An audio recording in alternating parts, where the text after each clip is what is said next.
that seeking Islamic knowledge is obligatory upon every single Muslim. Hadith authenticated by Al-Albani. Imam Ahmad was asked this question: what type of knowledge is obligatory upon every Muslim? Is it obligatory for every Muslim to become a scholar? Or is it obligatory upon every Muslim to know, what exactly does every Muslim have to know? And he said, مَا يَقُومُ بِهِ دِينَهُ. It's obligatory upon him to learn that knowledge which allows his religion to be upright. And then he gave examples, such as your salah, such as your fasting, and other actions similar to that. So Imam Ahmad's answer was basically, those things which are obligatory upon you to do, it's obligatory upon you to learn. And that's something that Ibn Qayyim rahimahullah mentioned. That which is obligatory upon you to do, it's obligatory upon you to learn about. So those things that you need to do, which are obligatory, such as the salah, such as birrul walidain, be good to your parents, such as the rulings pertaining to your business, what is halal and haram in your business. You don't need to know all of Islamic finance, but at least that which is pertaining to your business, you have to know the rulings pertaining to that. And from the greatest of obligations is the salah. We know that the Prophet ﷺ said that the first thing, أَوَّلُ مَا يُحَاسَبُ عَلَيْهِ الْعَبْدُ يَوْمَ الْقِيَامَةِ, the first thing that a person will be held to account for on the Day of Judgment, as-salah, is regarding his salah. And we pray 5 times a day minimum. And then we increase in the nawafil, in Ramadan we have tarawih, and so on. So imagine we spent all that time praying, but then because we didn't take any time out to learn about the salah, our salah is not accepted. How much regret would a person have on the Day of Judgment to see that all that hard work he put in wasn't accepted by Allah subhanahu wa ta'ala. And we know for any action to be accepted, there are 2 conditions. Al-ikhlas wal-mutaba'a, sincerely for Allah, that is basically the science of aqeedah, tawheed, that you do it only for Allah subhanahu wa ta'ala. And then the second is mutaba'ah, following the sunnah of the Prophet sallallahu alaihi wasallam, and that's where we have fiqh. That's where we have the science of fiqh. It teaches you how the Prophet did something, what are the rulings, when is it obligatory to do something, when is it sunnah, when is it haram, when does it nullify the act, and when is the action accepted, and so on. So all of this is studied in the science of fiqh. So that's why aqeedah is very important. We've talked about this before.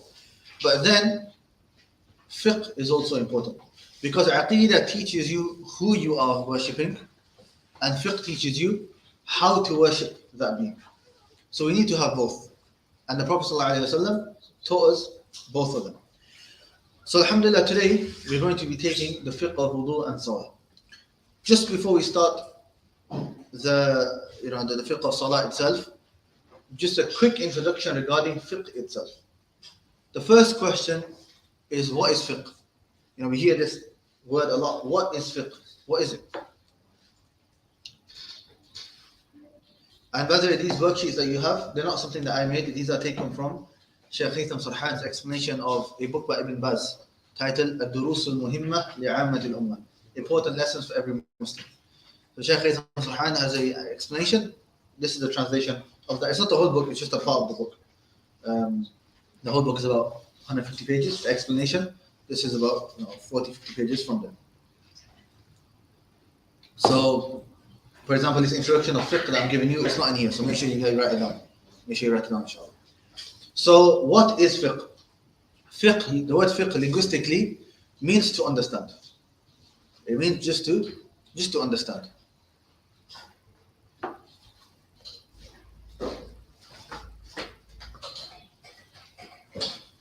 Is there another pen? Because I don't know the learning. So I'll stick my pen. All other pens, give them to me. So if I see anyone not writing, I can give it to them.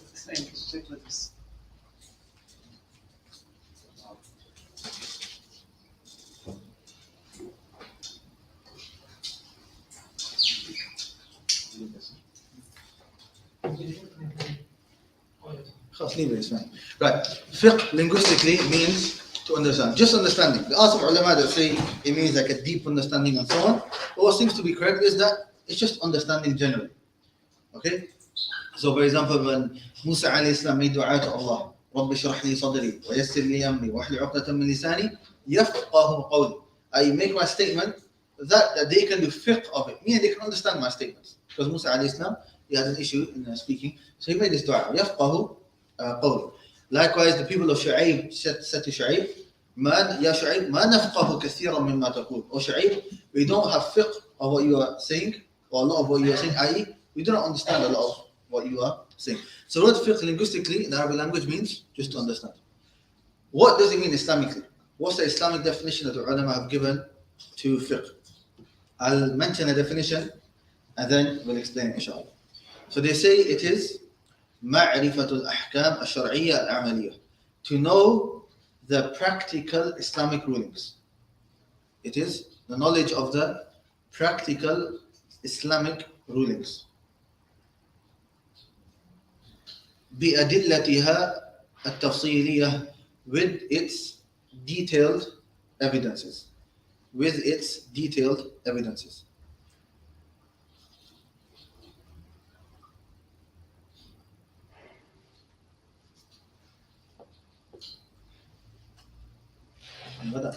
Knowledge of the practical Islamic rulings with its detailed evidences. Now, so what is fiqh? It's knowledge of, and this word practical is one of the most important words. The practical Islamic rulings. It's not any Islamic ruling, but those ones which have action in them. Because the opposite of practical is the knowledge-based rulings, and that's the science of Aqidah. Regarding Allah, regarding Asma or Sifat, it's all knowledge-based, right? And then, obviously, even in Iman, we say Iman, originally it's belief in the heart, but then it shows on the limbs. Okay, you want to show it on the limbs, you want to show that Iman, right? That's when fiqh comes in. You have that fear of Allah, you want to praise Allah, right? How do you praise? That's when fiqh comes in.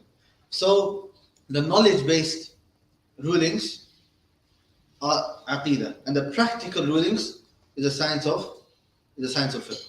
So, that includes, we'll get to that inshallah, I'll mention that in a second. Practical Islamic rulings with its detailed evidences. Who remembers what this means? I've explained it before. What does it mean with its detailed evidences? The line from Quran. That's evidence. Why do you say detailed evidence? The Prophet Sallallahu Alaihi Wasallam. That's evidence again. Why the word detailed? If you can't answer this, that shows to me you don't remember anything from Usul al-Fiqh. This is the source about where it is come from. That's evidence. If I just said from its evidences, خلاص, that's Quran and Sunnah. Why did I say detailed evidence? Like we are paying zakat, we have to know the details, like on different categories. Good try, but that's not the answer. That's not what it's referring to. Narration. It was practiced by the narrations. Practice by the Sahaba. All them evidences. Why detail? Why am I saying the word details? Right, okay. What's the opposite to detail? General and detail. Summarize, okay. Which science focuses on the general evidences?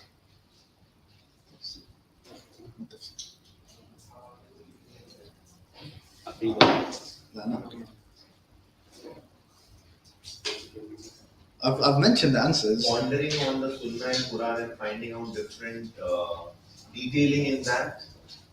That's not what it's referring to. Okay, look, we have detailed evidences and we have general evidences. General evidences is the science of Usul al-Fiqh. If you remember, I'm not going to go into it right now, but quickly, if you remember, Usul al-Fiqh is looking at the Quran generally. So we don't go into the detail of every single ayah, but generally, what the rulings of the Quran, can we use the qira'at, are they a dalil, qira'at shaza, are they a dalil, sunnah, generally, qiyas, generally, we'll study qiyas, generally, what are the conditions of qiyas, what are the pillars of qiyas, what are the different types of qiyas, and the conditions within them, ijma', what's the definition? These are general. When you say detailed, then what this means here is that every single ruling that we give in fiqh has its own specific dalil. So for example, I say salah is obligatory, I have a dalil, وَأَقِيمُوا الصَّلَاةِ. I say you have to put your hands in a certain place in salah, I have a hadith. I say you have to rafa al-yadayn, there's a particular hadith. Every single issue has a individual specific proof for it. As for looking at the Quran generally, looking at Sunnah generally, looking at Qiyas generally, that is usul al-fiqh. And we explain this in a lot more detail. If you don't understand it, no problem. But we took this in usul al-fiqh. That is usul al-fiqh. If you don't understand this, then I don't know how you understood the rest of the science of usul al-fiqh. So make sure you guys revise over that. Ala kulli hal, this is the definition of fiqh. That we study the practical Islamic rulings with their detailed evidences. Now, no, don't worry, go back to your notes on usul al-fiqh. How are the books of fiqh split? This is the next issue. How are the books of fiqh split? And if you understand these, the ways that they are split, then you'll understand the main issues which are studied in fiqh. The books of fiqh generally are split into four parts. The books of fiqh are split into 4 parts.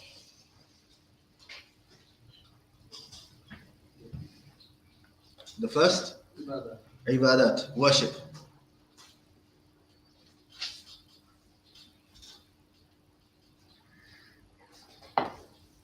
The second, mu'amalat, transactions. The second, mu'amalat, transactions.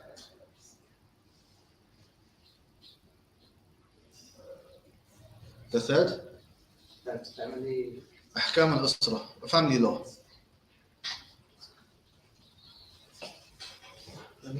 Family law.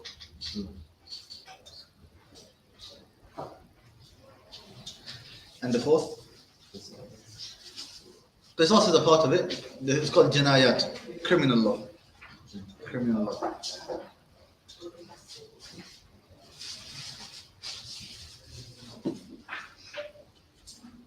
Okay, so the books of fiqh are split into how many parts? 4 parts.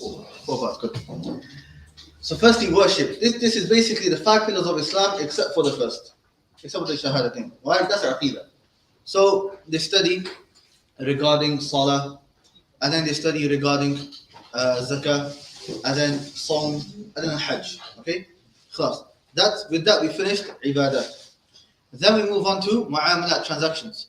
Buying and selling, and all the issues pertaining to that. And then family law, nikah, talaq, iddah, all these rulings. And jinayat is family law in regards to, criminal law. If somebody steals, what's the punishment? All of these types of laws. So for example, let's say I have a fiqh book, it's 4 volumes. Each volume is 1 part. If I wanted to find out, I've eaten unintentionally in Ramadan, what's the ruling? Which volume should I go to? Ibadat. Which chapter? Fasting, good. Now, if I did something, or me and somebody else, we did a transaction, and we're not agreeing on something, we have an issue, we know the ruling, which one do we go to? Mu'amalat, transactions. Okay, 2 spouses have, a husband and wife have a problem, wherever they go for the ruling? Family law. Okay, somebody steals, where do you go to the ruling? Criminal law. So the books of fiqh are split into these 4 parts. Okay, so this is a quick introduction to what fiqh is. If you hear the word fiqh, this is what it is. The definition is knowledge of the practical Islamic rulings with their detailed evidences. Okay, and I think that's understood. Apart from the detailed evidences part, which you guys need to go back to your usul al-fiqh notes to find out what that means. Okay. And the books of fiqh are split into 4 parts, right? Worship, transactions, family law, criminal law. Okay, so today we are studying what section of fiqh? Ibadat. We are studying salah. Okay, and like I said, what we're using. I mean, normally the ulama mention wudu first, but the worksheet that we have has salah first. No problem, inshallah. Now the issues pertaining to wudu and salah are many, okay, and there are a lot, and there's many the Shaykh has even the ones that Shaykh has mentioned, he's summarized, and there are many others the Shaykh hasn't even mentioned, okay, but we don't have time to go into all of them. We don't have time to go into water, the different types of water, and then intense. If anybody wants to study them, in class, you study a fiqh book, okay.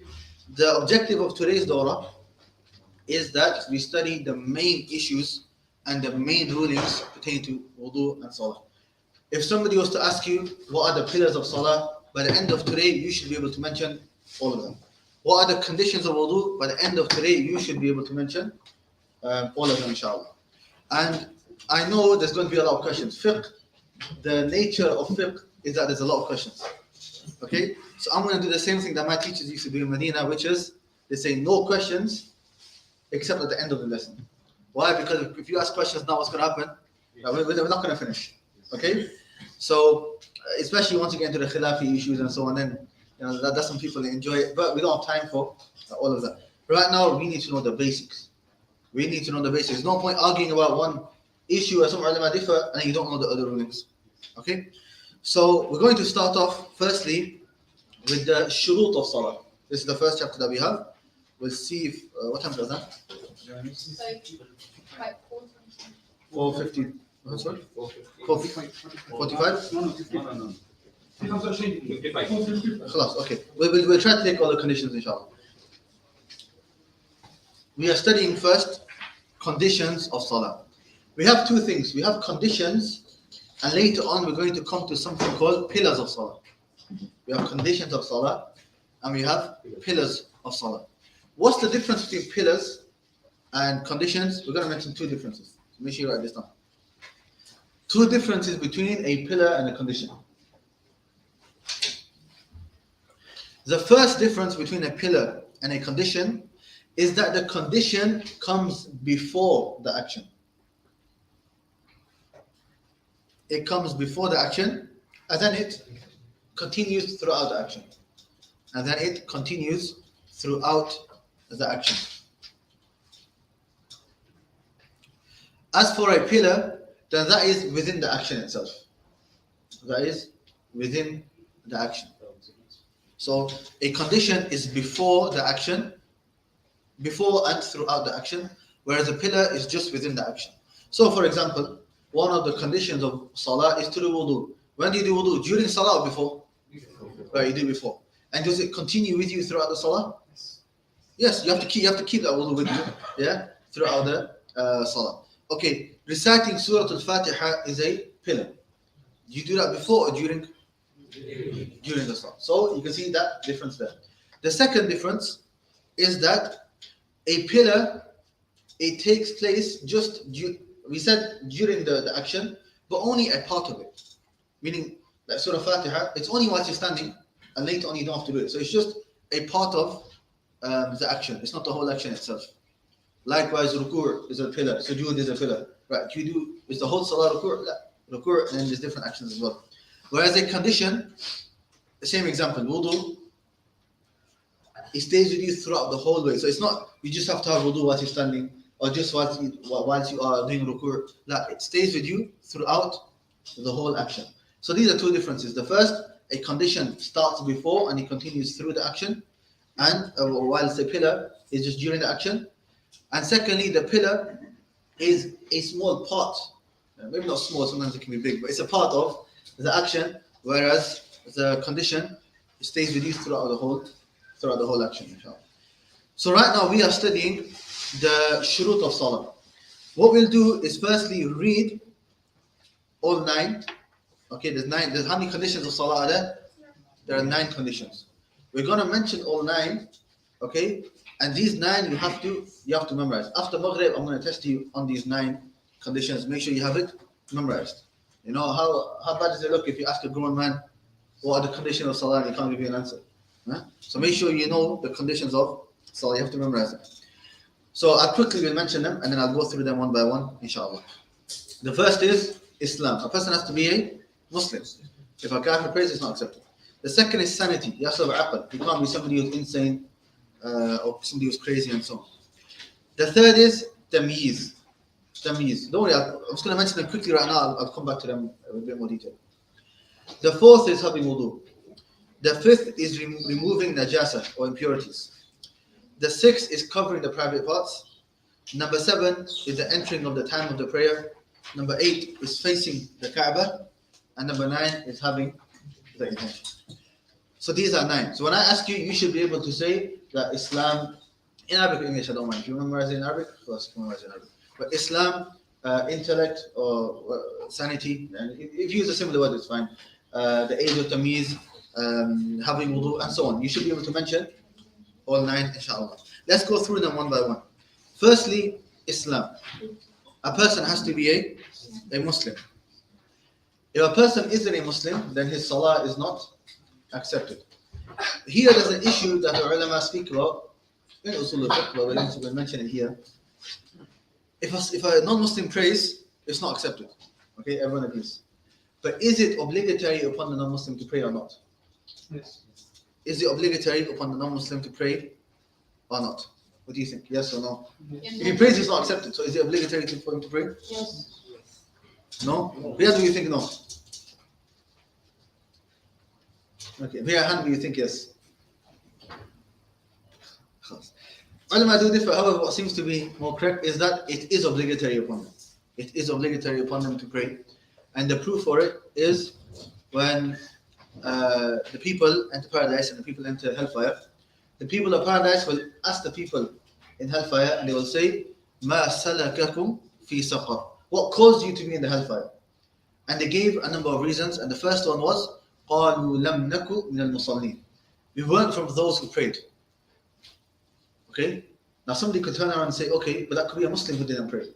But if you carry on, قال لم نكن المصلين ولم نكن نطعم المسكين ولم كنا نخوض مع الخائضين وكنا نكذب بيوم الدين. We used to disbelieve in the last day. Anybody who disbelieves in the last day, is he a Muslim or a kafir? He's a kafir. So it shows that those people that this ayah is referring to are the disbelievers, and one of the reasons they were in the hellfire is because they didn't pray. Okay? So it's obligatory upon the non-Muslims to pray. Somebody may ask, it's not accepted, what's the point? What's the point of making it obligatory upon them if it's not accepted? And the ulama say, this is so that they can get punished even more. This is another obligation that they have left. Likewise, I mean, the issue don't talk about salah, but the ruling can also take place for the other acts of worship. All you guys need to know, okay, and what I'm going to test you on, is the first condition is that a person is a Muslim. The second is sanity, aql. Somebody has to be aqil, he has to have sanity, he has to have intellect, right? So he can't be insane. Likewise, can't be intoxicated. If a person's intoxicated, it's still obligatory for him to pray, but he can't pray in that state. Why? Because he doesn't know what he is saying, and so on. There is an issue people ask regarding people who are autistic. You know, do they come under this or not? And the answer is that autism has different levels, there's different types, right? Different, what you call it, scale, and it depends on the person. There are some it's very light, and it's not really an issue. Maybe some things here and there he might do which a normal person might consider odd or something, but he attends school, he takes the exams, he does everything else, right? That person is obligatory. But then you have those on the other side of the spectrum that, you know, they may take the ruling of being insane, but it's something that you should go to a doctor and you should look at. So it all depends. It's not one black and white ruling. It depends on the person and it depends on his state. This is the second. The third is tamyiz. Now, what the age of tamyiz? A lot of people think age of tamyiz means puberty. That's not what we are referring to here. The Shaykh, he says, it does not mean puberty, right? It means, its meaning is differentiating between things. One knows the question and the answer.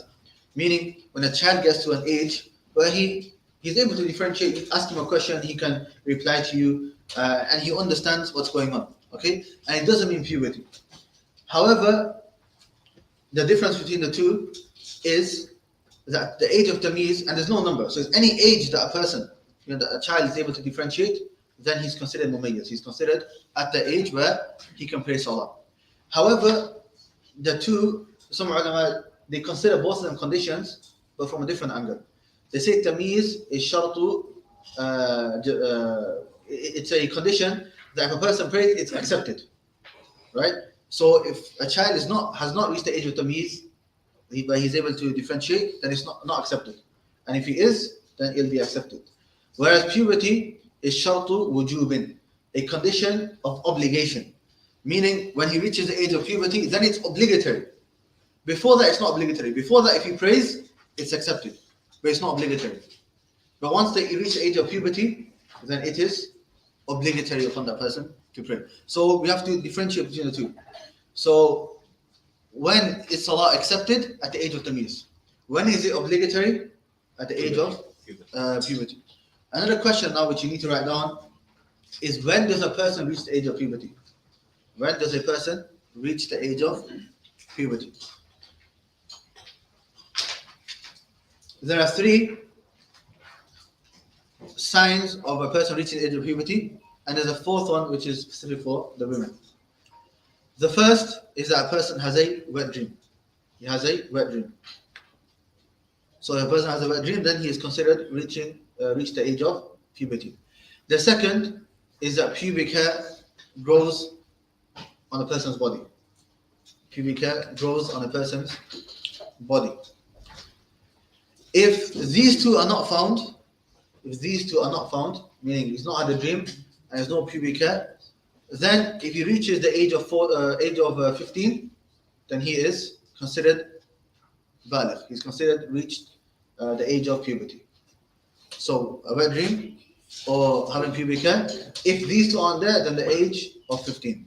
And when we say 15, we don't mean Islamic calendar. Yeah, we are referring to the Islamic calendar. We're not referring to the Gregorian calendar. So Islamically, if a person reaches the age of 15, then he's considered reached the age of puberty. So make sure that you look at the Islamic calendar. There's a big difference, maybe approximately just under maybe a year difference. So make sure you look at the Islamic calendar. And there's a 4th one, which is for the women, which is if the woman, her menstrual cycle starts. If a menstrual cycle starts, then she has also reached the age of puberty. So this is in regards to the 3rd condition, which is tamyiz. I will read what the Shaykh says. He says, it does not mean puberty. We've explained the difference. Whereas tamyiz is when it's accepted, and puberty is when it's obligatory. Its meaning is differentiating between things. One knows the question and answer. There is no specific age. Usually it is 7 years old. You could say average 7, but some people could be less and some could be more.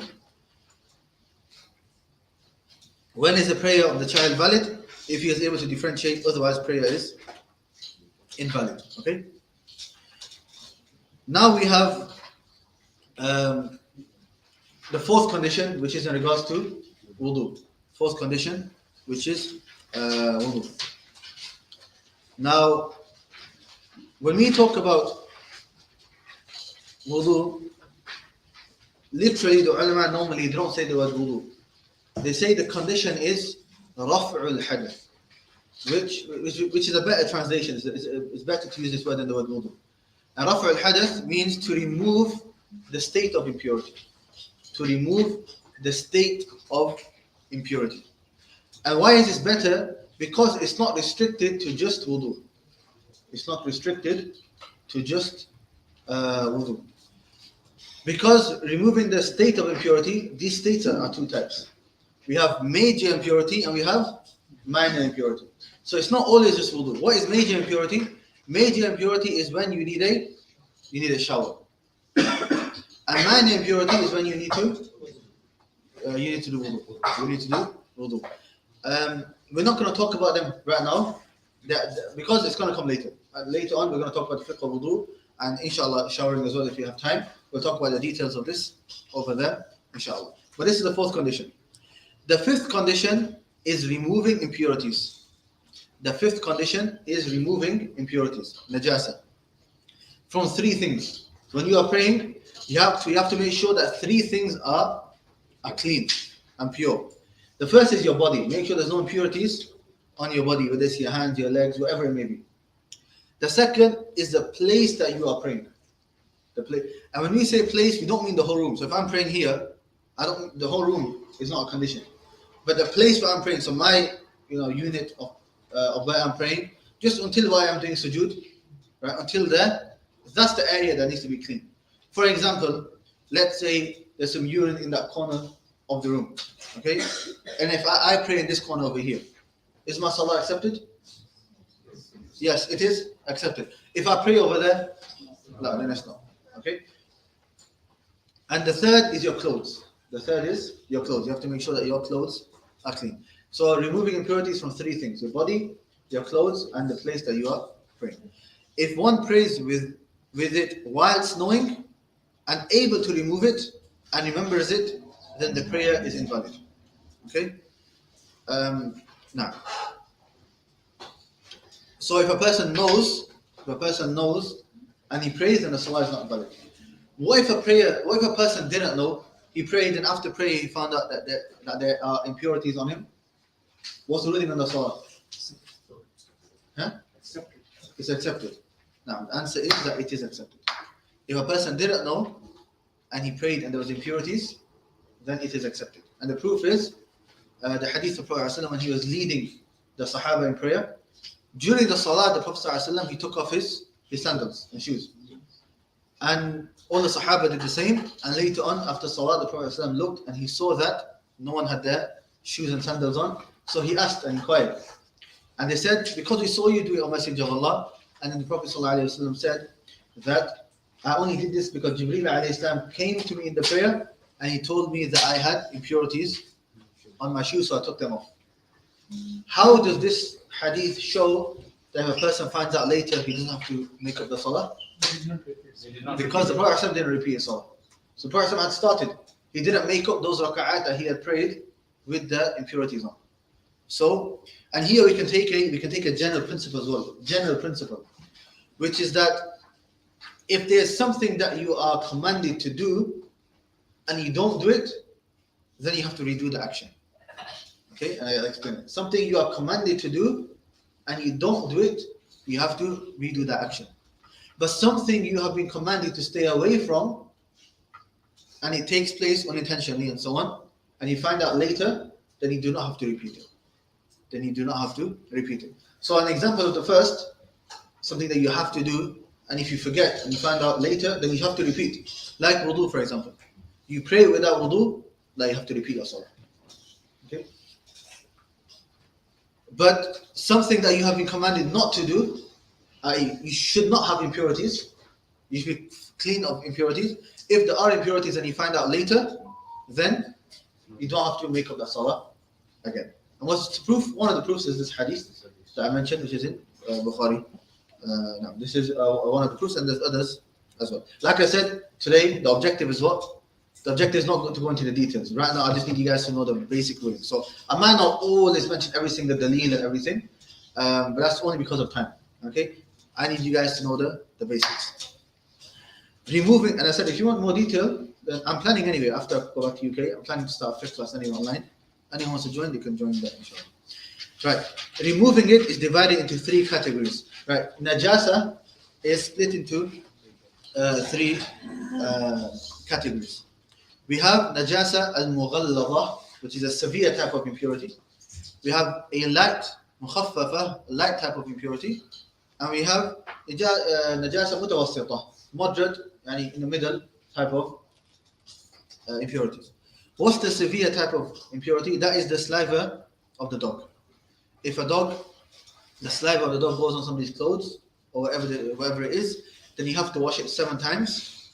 And one of those washes should be with soil or sand or any of the modern products, soap, fairy liquid, whatever it may be. That is all permissible. And if that could be the first one, then that should be the best. That is the best. So if dog saliva go, so the whole dog is not najis. The whole dog is not najis. Just the saliva. Okay. The saliva, if that goes on your clothes, for example, you have to wash your clothes 7 times and try to make one of them, and the best being the first, either sand, soil, or fairy liquid, or whatever the case may be. That is a severe type, and that's mentioning the hadith is a walagha fihi al-qalb to the end. Then we have a light type of najasa. You know, the severe one is called severe. Why? Because you have to do it 7 times, right? You can't do 6. You can't, even if after 2 washes it goes, you have to do it 7 times because the hadith says 7. Some ulama in the severe one, the hadith just mentions the dog. Some ulama, the Hanabila and others, they also add in khinzir, pig. They say pig as well. However, majority of the ulama, Ibn Uthaymeen and others, they say that the pig doesn't enter. Why? Because it is not mentioned in the hadith, and to do qiyas upon it is incorrect, because there is differences between the two. And the Arabs knew what pig was, hence it was made haram, and the Prophet still didn't mention it. Okay, so if it did have the same ruling, the Prophet would have definitely mentioned it. The second is light type of impurity. This is the urine of a boy who has not begun eating. Okay, so this is the main one. So if there's a young boy who has not begun eating, he doesn't eat food, he's still taking his food source from his mother. Okay, if the urine of that young boy, so basically a baby boy, goes on a person's clothes, then it would come under the light type of impurity. Likewise, madhi, and also money. You know what comes out of a person is a number of things. Write this on the side, inshallah. What comes out of a person's private parts are a number of things. Firstly, bowl, which is urine, which the ruling of it will come. It comes in the moderate type. Then we have money being semen or sperm. Yeah. Now, sperm itself is pure. It's actually pure. And if there is some on the clothes, salah is accepted. Okay, it doesn't mean you should do it. You should try to clean it, obviously. But if it is on the clothes, it is accepted. And the proof is the hadith of Aisha radiallahu anha. She said that that will be on the clothes of the Prophet ﷺ, and she would scrape it off.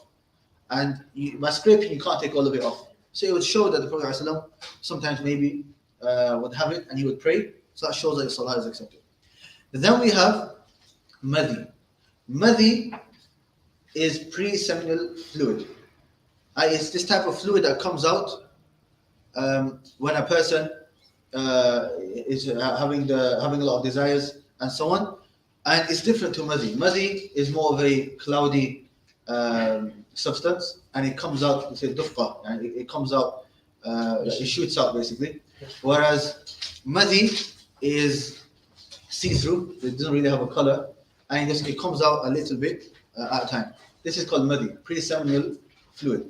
So sometimes, maybe during foreplay or something like that, it could come out. Okay, this is najis. So money is pure, but this is najis. This is impure. And then there's another thing as well called wadi. Wadi is a fourth one, which is a bit more rare. But this, if like the weather really changes and so on, or somebody picks up maybe something heavy, this is also something that could come out, and this is also impure. So if you come back to the light type of najasa, it is the urine of a boy who has not begun eating. And also for madhi, which is one of the types. And also for money. Even though we said money is pure, it's still best to clean it. How do we clean this? What's like the minimum way of cleaning this? So if there was a young boy who urinated on clothes, how do we clean it? The Prophet ﷺ would sprinkle water if it was wet. There's no need to wash and squeeze, meaning you don't have to properly wash it and squeeze it. You can just sprinkle water over it and dust it off as it was dry, meaning just get rid of the impurities like that. And that's narrated on the Prophet ﷺ.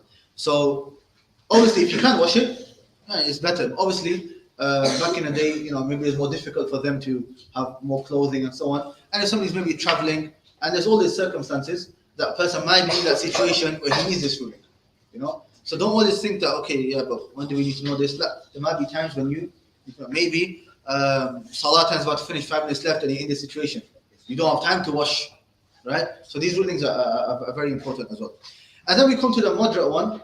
That's all the other types of impurities. All the other types of impurities come under moderate. That's why you put moderate at the end and not in the middle. Okay, if you know what the severe type of najasa is and you know what the light type of najasa is, then everything else is moderate. Hence it says urine, etc. is removed by washing it and squeezing the water out again. How many times do you have to wash it? No number. Just until the najasa is cleaned. Okay. So now. Not a dot, sir. It's usually if a boy means only boy or girl? Only boy. Only a boy. Nah, because that's what comes in the hadith. Okay. So these are of this boy, 2 conditions. It has to be a boy. It can't be a girl, and he has to not have begun eating. Okay. Not eating. So it is still taking his food from his mother. No. So these 2 conditions are very important. No. Okay. So this is in regards to the fifth condition. And the Sheikh also adds in some more information regarding impure substances. What are some of those things which are najis? Okay, those things which are impure. So this is good to know what is impure. It's not just urine, there's other things as well. So human urine and feces, urine and dung of animals which are not permissible to eat their meat, predatory beasts, except what is difficult to avoid, such as cats. And those animals that eat other animals, okay, they are impure, except for those which are difficult to avoid, such as cats. You know, the Prophet he mentioned in a hadith, إِنَّهَا مِنَ الطَّوَافِينَ عَلَيْكُمْ, that a cat is from the طَوَافِينَ عَلَيْكُمْ. So as I'm finishing.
So such as cats, you know, comes in the hadith that cats tawafin, they do tawaf around it, they jump on you, they go here, they jump there and everywhere. Those are cats, you know, no. That cause mules and donkeys and so on. Moreover, the blood which flows from an animal after being slaughtered, the blood which comes out of the two organs, i.e. the front and back passage. The animals that die without being slaughtered, except for those that have no flowing blood, the ones from the sea and locusts. These are different types of impurities. We're not going to go into detail just because of time. Okay, so here we've taken first 5 conditions of Salah. There are 9 in total. After Salah, I'm going to test you. Know the names of all 9. After Salah, I'm going to test you on the names of all 9 because they're mentioned in the beginning. So make sure you memorize what all 9 are. As for the details, then only of the 5 that we have taken. And also, it's important to mention as well, you know, some of these issues, you know, somebody might be sometimes shy to speak about some of these issues. However, it's very important that we speak about them. Why? Because they're from the religion. You know, Allah subhanahu wa ta'ala says, وَاللَّهُ لَا يَسْتَحْيِي مِنَ الْحَقِّ. Allah is not shy from the truth. And even some of the female companions of the Prophet, they used to come to the Prophet ﷺ and ask the Prophet ﷺ questions regarding the menstrual cycle and so on. And even Aisha radiallahu anha, she praised these women and she said, نِعْمَ النِّسَاء نِسَاء الْأَنصَارِ. How great are the women of the Ansar. لَمْ يَكُنِ الْحَيَاء أَنْ يَمْنَعْنَهُنَّ أَنْ يَتَفَقَّهْنَ فِي الدِّينِ. That the shyness didn't prevent them from learning about the religion. So these issues we need to know. Right? If you're shy, you know, these are things that take place with every single person. Right? They can easily take place with every single person. If you're shy and you don't know what to do, you could be your salah can be not accepted. Some, you know, obligatory things which are obligatory upon you to do, you know, you could be gaining sin just because you're shy to not learn about them. So these are very important. And even sometimes some of the issues which sometimes might be pertaining to women, even then we should try to learn, especially as men, so that we can teach our women. You know, instead of them going to a man and asking the question, we should learn it so that we can, you know, they can ask us and we can tell them the answers, inshallah. So we'll stop here. and we will continue after Salah, inshallah. After Salah, I'll give you 10 minutes to revise. After Salah, 10 minutes to memorize these 9 conditions, inshallah. Subhanakallah wa bihamdika, ashhadu an la ilaha illa anta, astaghfiruka wa atubu ilayk.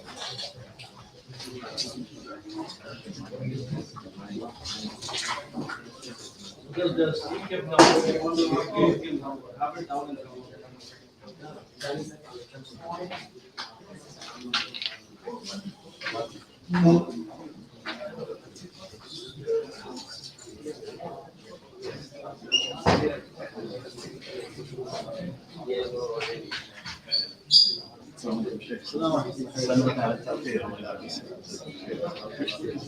This is the actual This is the نعم.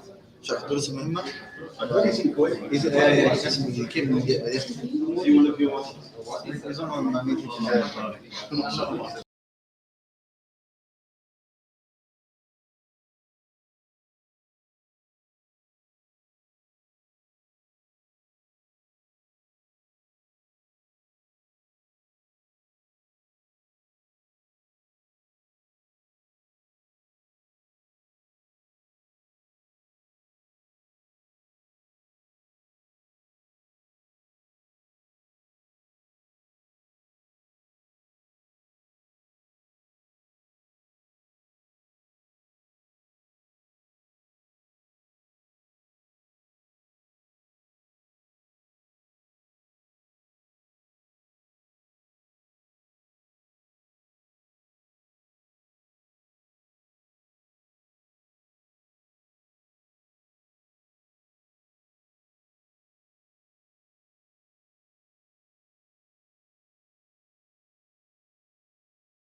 Around 90.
تمام.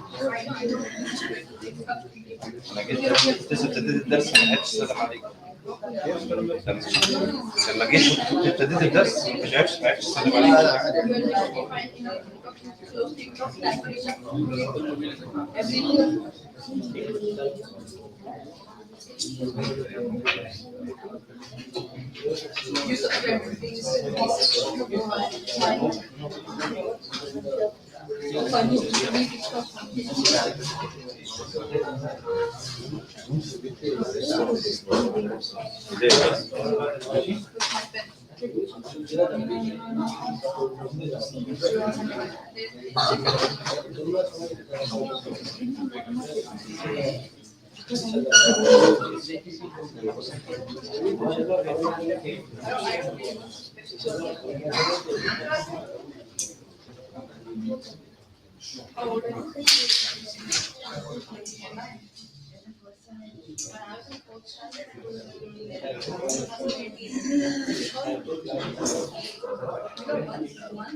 وش الفرق؟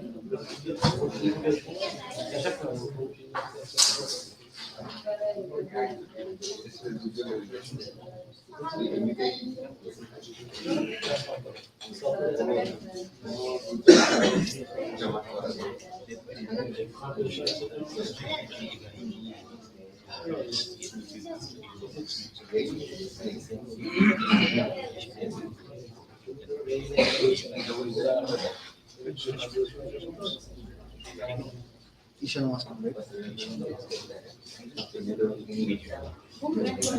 ايش انا ماسك بريك؟ उसके बाद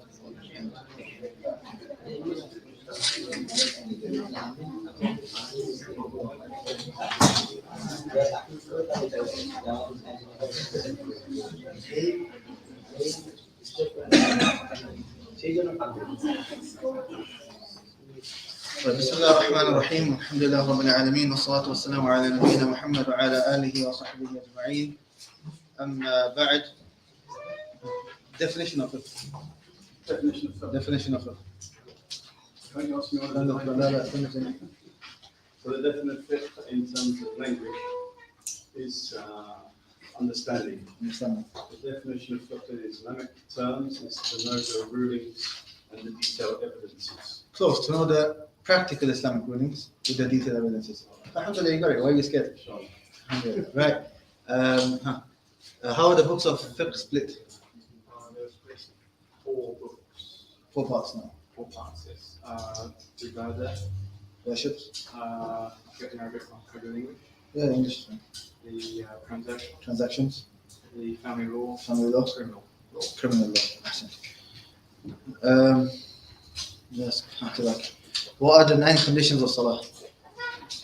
There's Islam, Islam, sanity, sanity, age, tamyiz, wudu, wudu, removing impurities, removing impurities, the time of salah, the time of Salah, the direction, qibla, facing Qibla, from the Kaaba, intention, intention. and One left. I'll give you that. Covering the private parts. yeah. Okay, I said very good. What's the difference between a pillar and a condition? Surah Fatiha. Okay. What's the difference between a pillar and a condition? So, next. A condition is before the action and it keeps throughout the action. Condition before and throughout the action. And pillar is within the condition. Within the action. Within the action. Within the action. That's one difference. Another difference? And this is the main difference, but we mentioned another one as well. A pillar is just A pillar is just a part of the action. just a part of an action. But condition is It's throughout the whole action. throughout. Throughout the whole action. Excellent. Okay. What do we take? What is the age of the Misfah? 7 years. Let me say 7 years. Not 7 years. The age of the Tamyiz is not 7 years. It depends on the person, but usually it's around 7. Usually it's 7, but it's not always 7. And it depends. How does it depend? Based on the person. Based on the person. So, what is the actual age? When do we know? When they can differentiate. When they can between differentiate, you ask questions, or you say certain things, you understand what you're saying. Very good. You're close, but more precise. Okay. What do we take? 2 types of spiritual impurity.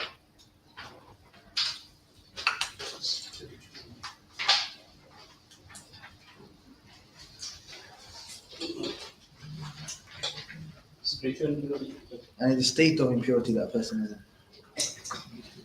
You don't have wudu. That's one type. What's the other? So najasa is there. No, just yes. Types. Okay. This moderate. No, not that. That's okay. It's okay. No. Major and minor. Major and minor impurity. Major impurity is Major will require shower. require a shower, and minor Minor, it's just with the wudu. just with wudu. Good. The different types of removing of impurities. So there are three types. Sprinkling water for Okay, sprinkling water. That's which type? that is like Like what? okay for severe. Okay, severe is 7 one. times Severe, quite severe is leaking of saliva. saliva of dog, and you wash it 7 times. 7 times. Once with soil or something similar. No. And then light is sprinkling water and rubbing in that. Sprinkling and rubbing, and give me examples of that. For making money and urine of the Whether money and urine of a boy who is just breastfed. is best friend now. And the third, Third is moderate. moderate. And that is washing and squeezing it out. That's cleaning. Yeah, just cleaning, washing, squeezing, and so on. And that is everything other than the first 2 types. Good. Okay, first, that's fine, inshallah. And I will continue, inshallah, now from condition number 6. From condition number 6. The 6th condition of salah is satrul awrah, covering the private parts. Covering the private parts. And when we talk about covering the private parts, then different people have different rulings. Okay, there's obviously one main ruling, but there's 3 different rulings depending on the person. As you can see again, moderate, severe, and light. Let's start from light first. Light is such as the private parts of a 7-year-old to 10-year-old. Okay, So basically, a child, 7 to 10, what do they have to cover? They should at least cover the 2 private parts. The minimum is the 2 private parts. Okay? That's the minimum. And you realize the difference between a man later on, inshallah. The severe type of covering in Salah is for the woman. I.e., the private parts of a woman who has reached puberty, she must cover her entire body. So how much a woman who has reached the age of puberty has to cover? The entire body, except for her face. Except for her face, unless they are strangers, those men who are not her maharim in front of her, then she should cover her face also. And then everybody other than a woman who has reached age of puberty, or a child from the age of 7 to 10, then they come under the moderate, which is, majority of the people here and so on, which is, other than those mentioned in the other two, it is a condition to cover from the belly button to the knees, and from the belly button to the knees, and it's better if you can include the knees as well. And also, not only that, it is recommended to cover the shoulders as well. And to cover the shoulders as well, because the Prophet said in the hadith, لا يصلين أحدكم, none of you should pray, ليس على عاتقه شيء, whilst there is nothing over his shoulders. The Prophet said somebody shouldn't pray without covering his shoulders. So we should, in Salah, we should cover our shoulders. And ideally, a person should wear the best clothing that he has when praying Salah.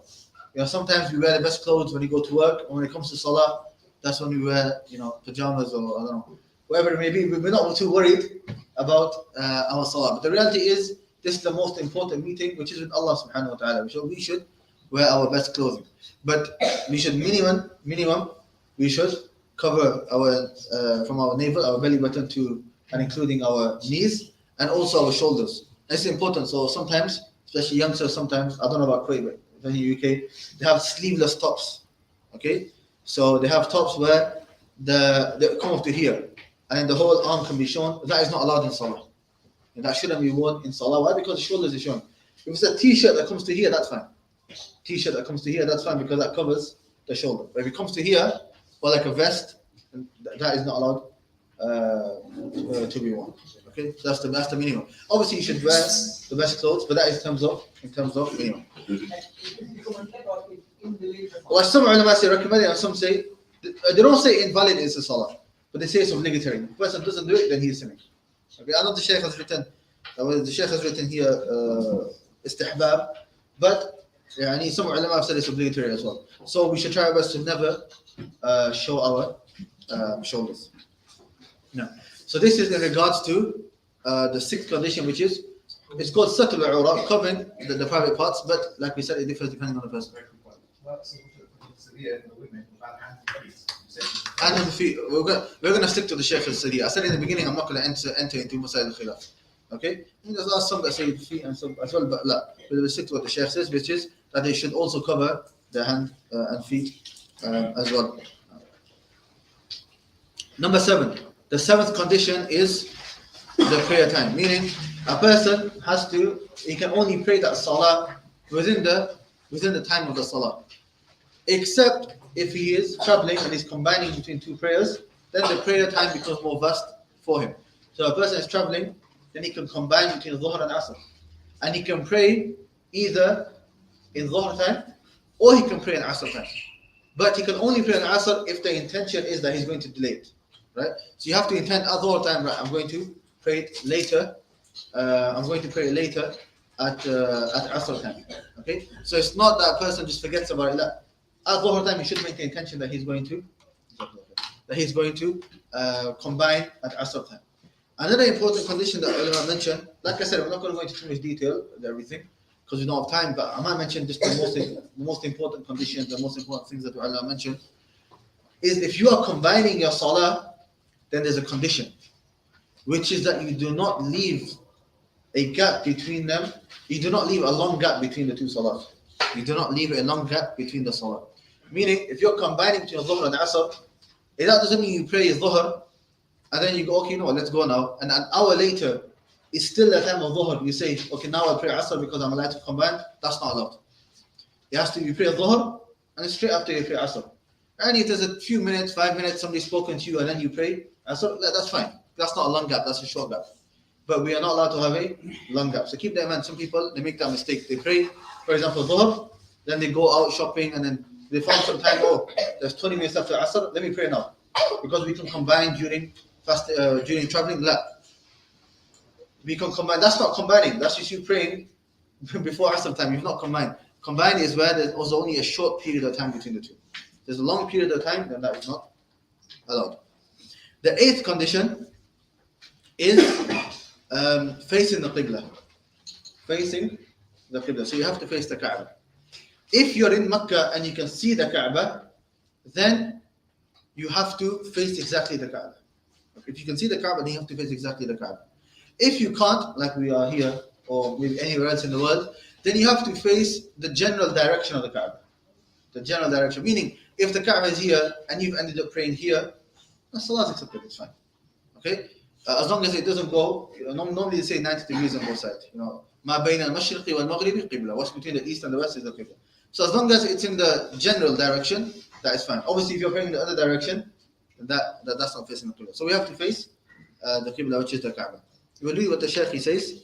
Recommended prayers whilst traveling are an exception. Now, Nawafil Salah, if you are traveling, then you're allowed to not face the Qibla. That's like an exception. Especially if you're in your car. Let's say you're in your car, or you're in a train, or whatever it may be. It's not, your seat's not facing the Qibla, right? It's permissible for you to pray in any direction. But you can't for Nawafil Salah. Okay? It's permissible. Meaning, it's not an obligation for you to get up and get down and find somewhere to pray facing the Kaaba for Nawafil Salah. As for obligatory prayers, then yes. If you're able to, then you have to get down and you have to face the Kaaba. If you're completely not able to, like on an airplane, for example, certain airlines, there's no space and they don't allow you, then you can pray in any direction that you are able to pray. Obviously, try your best to work out where the Qibla is. Sometimes ask them, they may know. If they don't, then try to work it out. And if you're not, let's say you're facing this way and the Qibla is that way, and they're not giving you permission to pray, then it's permissible for you to pray in whatever direction you can, because you don't have any other option. So if you read what the Shaykh says here, recommended prayers whilst traveling are an exception. One prays whichever direction the means of transport is traveling. Example, prayer in the plane. Moreover, the one who is unable to face the Qibla for whatever reason it may be. And I give the example that on a plane they don't allow you at all, then you're not able to. Or you fear an enemy, then he is excused. In battle you're allowed, start to the Khawf has its own rulings. We won't have time today, maybe a different time we'll go through how to pray Salat al-Khawf. But in battle, then you're certain, if there's a lot of fear, then you can face wherever. And you can face the enemy. So that you can see, and if they start attacking, then you can break your salah and you can pray. No. The 9th condition is your intention. Which should be in the heart. To verbalize it is considered an innovation. It's not allowed for a person to verbalize the intention. You can't say, I am praying this 4 rak'at behind this imam and so on. That is not allowed. The Prophet ﷺ never did that. The Sahaba never did that. For any act of worship, not even salah. The only time is for Hajj. But that's not, the Prophet would say, Labbaik Allahumma Hajjan or Umratan, whatever the case may be. Or Allah, I am making Umrah or Hajj. Firstly, that is only for Hajj and Umrah. Secondly, that is not the intention. That is not the intention. That's just one of the acts of worship that you do. Just like in the beginning of Salah, you say Allahu Akbar. It's like that for Hajj and Umrah. That's not really the intention. So, and that's with anything. You go to the masjid, you don't say, I'm entering the masjid. I'm now putting my right foot in the masjid. I'm putting my left foot in. No one does that. So it shows that the intention, where is it? It's in the heart. So as long as a person has the intention, right, I'm praying Dhuhr Salah, Asr Salah, whatever the case may be, that is enough. Likewise with wudu. You don't need to say anything aloud. The fact that you've got up and you're washing your body parts in this certain order, that shows that you have the intention. Because otherwise, nobody washes themselves in that order except if it's for wudu. No. The prayer is invalid even if one thinks about it sometime before the prayer or intends to pray the obligation of the time. Meaning, the intention, it doesn't have to be exactly at the time of Salah. If you made the intention, right, I'm going to leave the house to pray Dhuhr, right, that's your intention. If at that time maybe you weren't really paying attention, you started Salah, that's fine, because the fact that you left the house, that was your intention. So if it's a little time behind, then that is fine. The point being, intention is not something difficult at all, right? Intention in terms of which salah you are praying. But intention in terms of are you praying for Allah or are you showing off, that's a different issue. That is something which every Muslim should try their best to always fight shaitan and to make all of the acts of worship sincerely for Allah subhanahu wa ta'ala. So with this, alhamdulillah, we've taken the pillars of, the conditions of salah. 9 conditions, very straightforward. You know, I'm going to try my best to stick to what is in the book from now because of time. I'm going to try my best not to add extra. So don't worry, you might not have to write too much, but you will have to learn everything. So we've taken 9 conditions of salah. After Isha, I'm going to test you. Don't think I've tested you on conditions of salah. I'm not going to ask you again, right? I'm going to ask you again.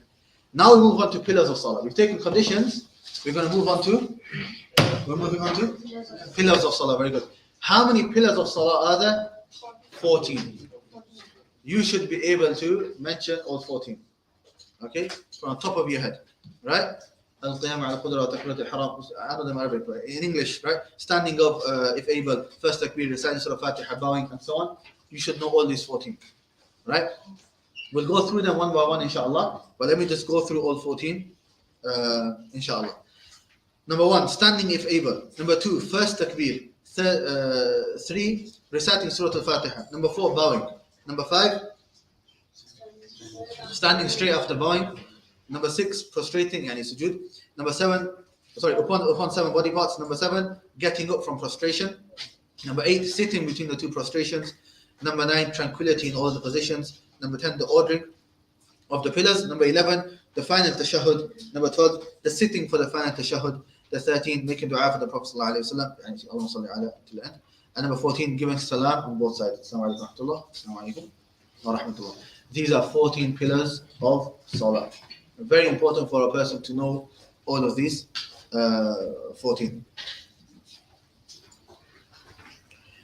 We'll go through them, inshallah. The first is standing if able.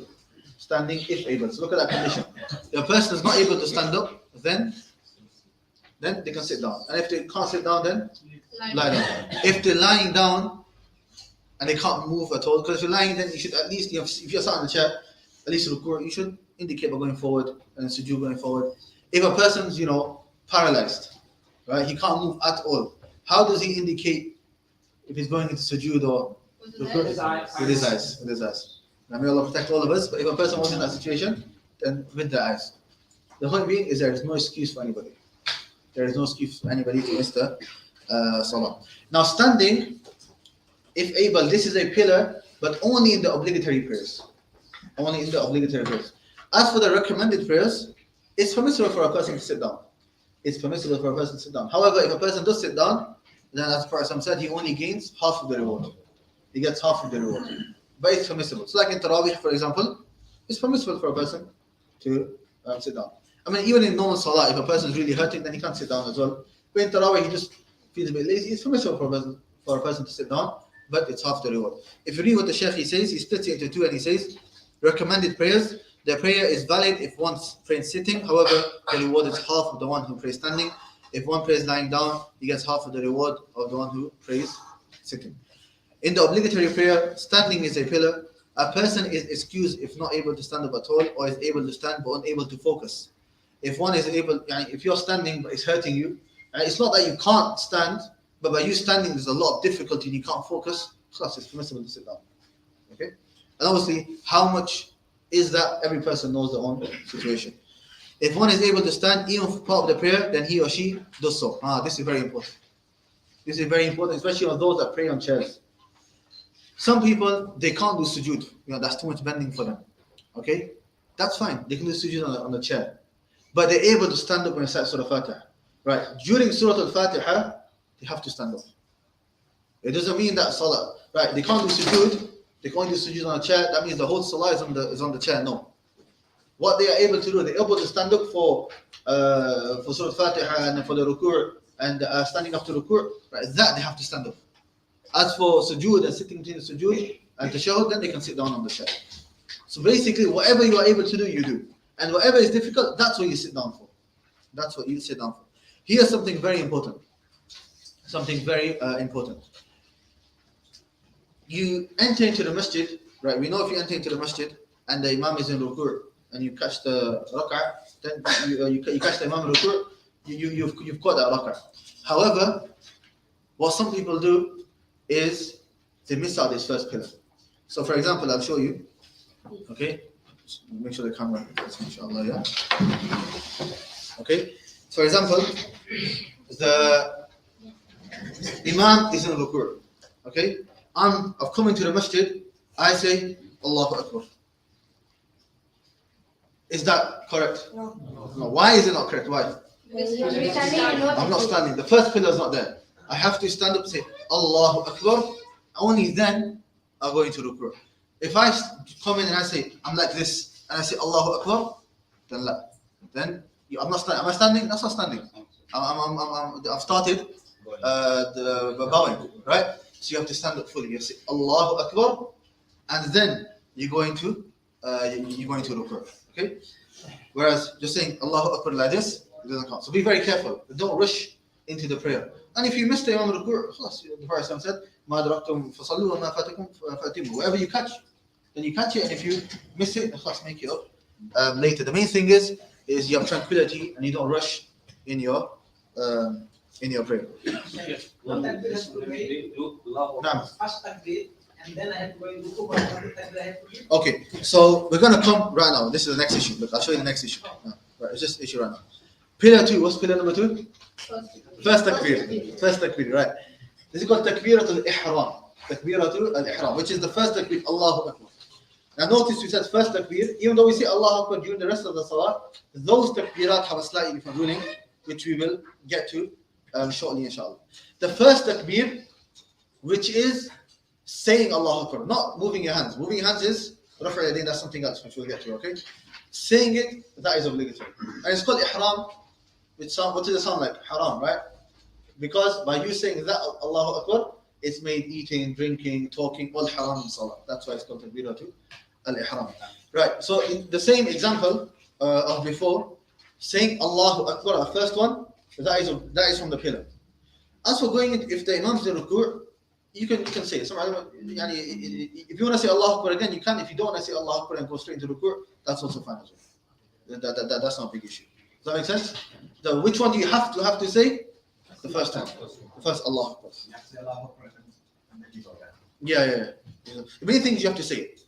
As for the hands, if you notice, the takbir, saying the takbir, that's the pillar. As for the hand movements and so on, we're going to get to that from the sunnah later. So if a person doesn't do that, that's fine. The main thing, while standing, Allahu Akbar, that's the minimum you say. Also, if you can do the hands as well, that's obviously more better and so on. Right, that is the second pillar. Don't worry, the other pillar, the other takbirat and everything else, it'll come in due time, inshallah. Right, pillar number 3, reciting Surah Al-Fatiha. Now, notice, is there something we say before Surah Al-Fatiha? Yes. What do we say? Subhanakallahumma or Allahumma ba'id bayni. There's many du'as. The fact that it's not mentioned, we went straight to Surah Al-Fatiha, shows that du'a is sunnah, it's recommended. If a person does miss it out, his salah is still accepted. Okay, but it's not complete. It is not complete. And this is that du'a in the beginning is known as du'a al-istiftah, the du'a of opening, the du'a of opening.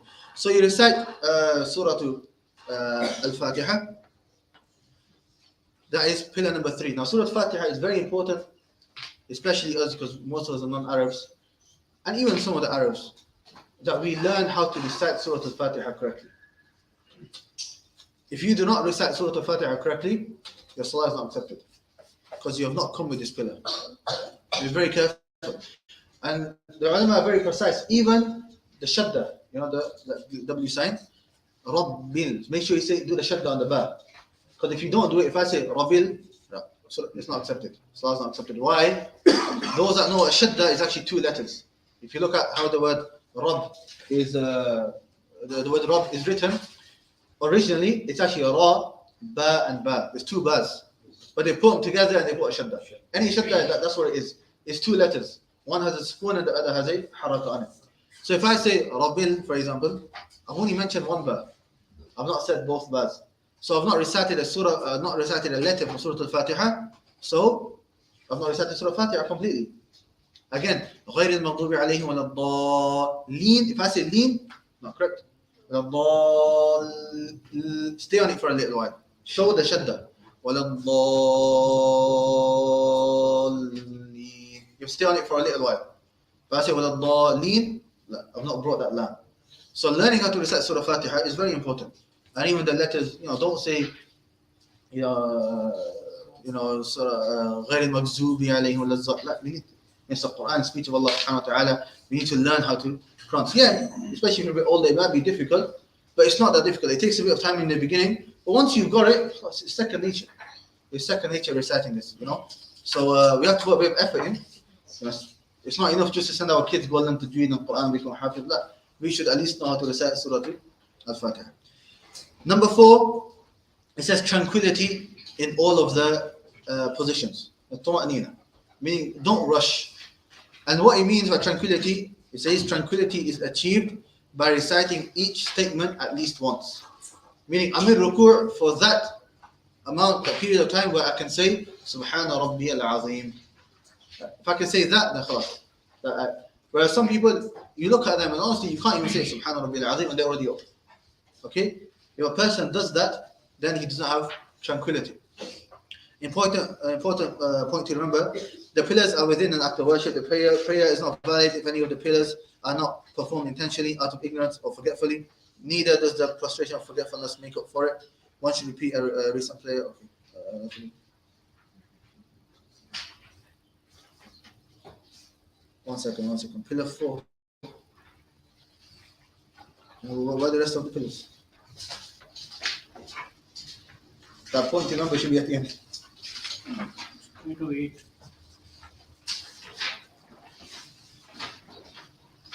Okay, خلاص. I don't think the Sheikh explained all of them. If you go back to page 95, okay, we'll go through them here, inshallah. We'll go through them here, inshallah.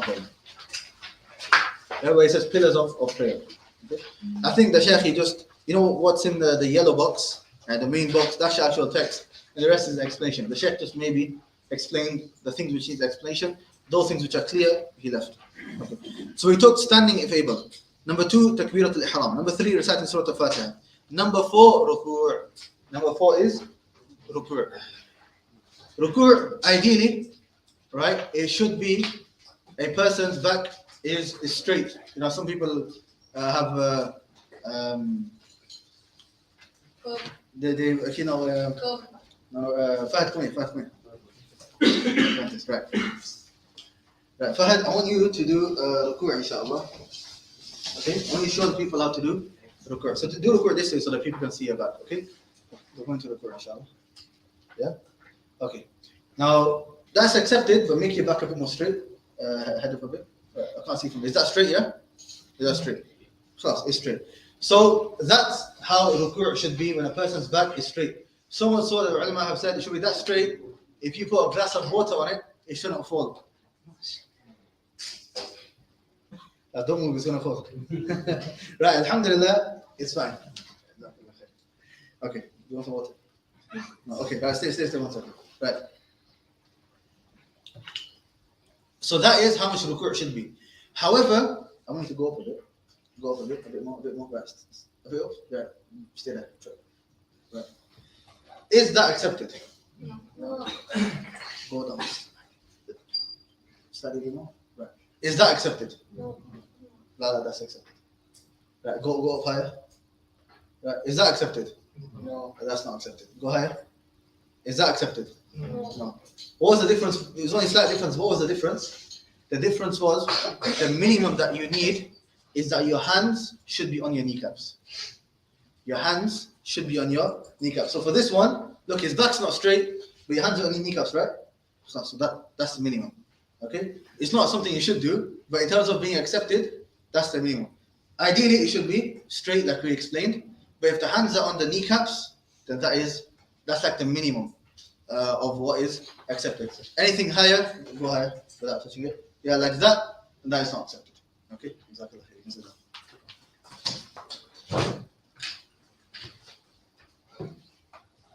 So that is in regards to ruku'. So ideally, your back should be straight.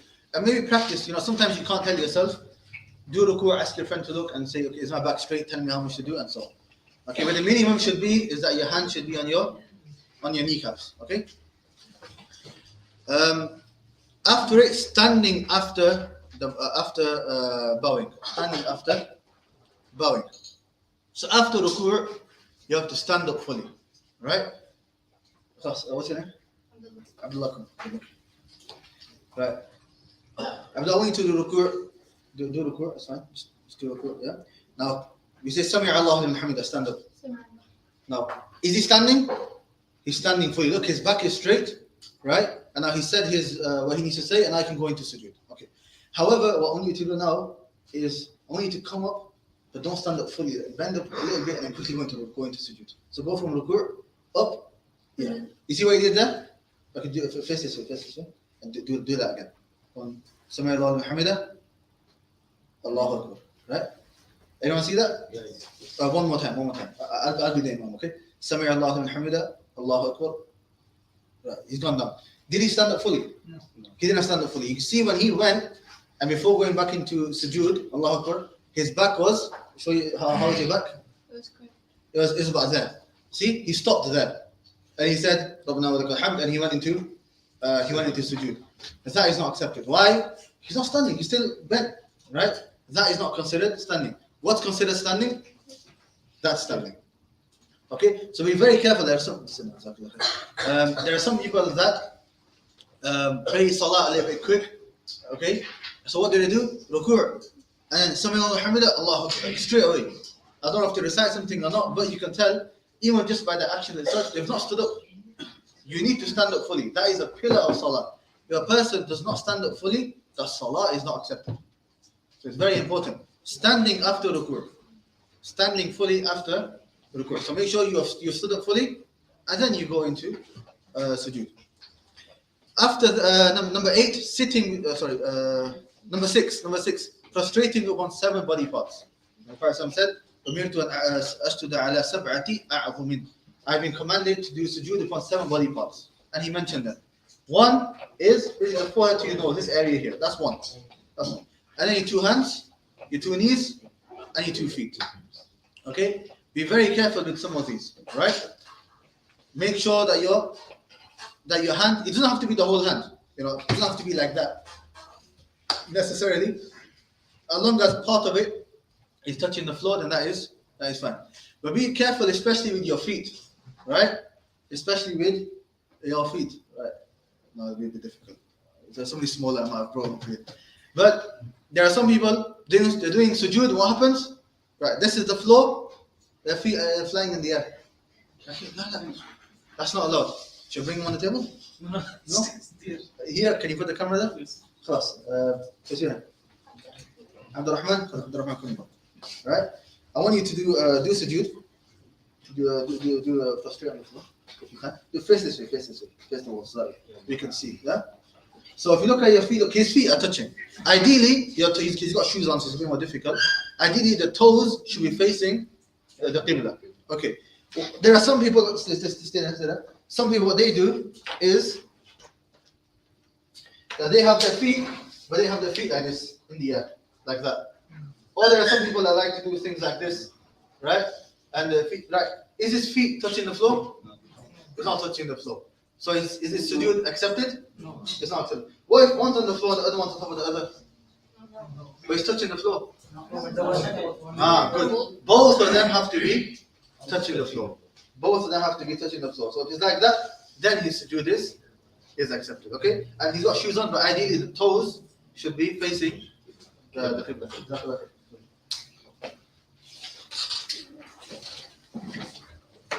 Inshallah, everyone who prays salah correctly now, you get the reward for it, inshallah. Okay?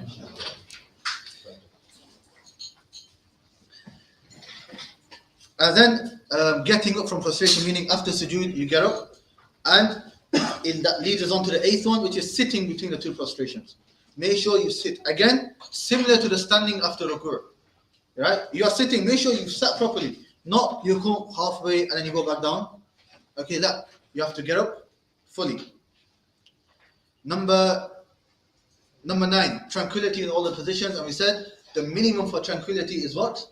that you're able to recite what you need to recite at least once. Right? So in ruku', Subhana Rabbil Azim. If you've done that, that shows the minimum amount of tranquility in that. Number 10 is the order of the pillars, meaning all of these things that we have mentioned have to be in order. These pillars have to be in order. So if somebody does sujood before ruku', you don't say, oh, at least you did everything. That it has to be within that order. The 11th is the final tashahhud, يعني at-tahiyatu lillah till the end. The final one is a pillar. And number 12 is sitting for the final tashahhud. And what's the difference? One is the speech and the other is the action of sitting. So somebody stands up and says the tashahhud, and he's brought the 11th one, but he's not brought the 12th condition. Number 13 is making dua, saying Allahumma salli ala Muhammad till the end, saying that for the Prophet sallallahu alaihi wasallam. And lastly, saying Assalamu alaikum wa rahmatullah and Assalamu alaikum wa rahmatullah. So these are 14 pillars of salah. Like I said, I'm not going into detail with every single one, but I've tried to mention the main things what you need to know in regards to these pillars. I think it's time for Isha now. Yeah. First jihad is not a pillar. It is an obligation which will come to. Anything not mentioned here and you're thinking about, it's going to come. We didn't mention saying Subhana Rabbil A'la. We didn't say Subhana Rabbil Azim. That will come inshallah. You have, now it's going to be time for Salat al-Isha. You have until, I'm going to give you from now 45 minutes until 7 o'clock. And after Salah, you have at least 20 minutes maybe, or a bit more. Revise everything we've taken. The introduction to fiqh, the 9 conditions of Salah, and the 14 pillars of Salah, we should know inside out. Inshallah, I'm going to test you, and every single person should be able to say, easy. Pillars of Salah, 14. 1, 2, 3, 4, 5, 6, 7, 8, like that. And memorize them in order. If you memorize them in order, it's easier to remember. So, khalas, at 7 o'clock, inshallah, we will continue. Subhanakallah wa hamdika, la ilaha illa anta, astaghfiruka wa atubu ilayk. Just 1 second, there's some announcements quickly, inshallah. Okay, so as Sheikh said, after Isha there's no break, just a few minutes for the revision. Okay, and secondly, there'll be a break at 8 p.m. Okay, so everybody they can go down and have your snacks down. Okay, and other thing is there's attendance. For the attendance, the barcode is there. Okay, please don't forget to send the barcodes.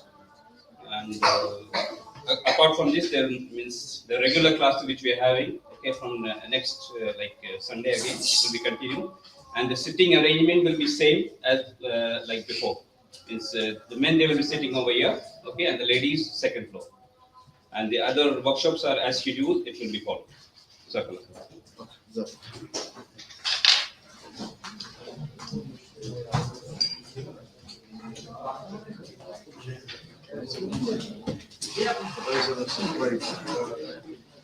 Together, I want to ask you this. I spoke to another brother. This is a long time ago. He probably told me. He said it's better if the imam, whether you consider it or whatever, you should pray with the imam so you don't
And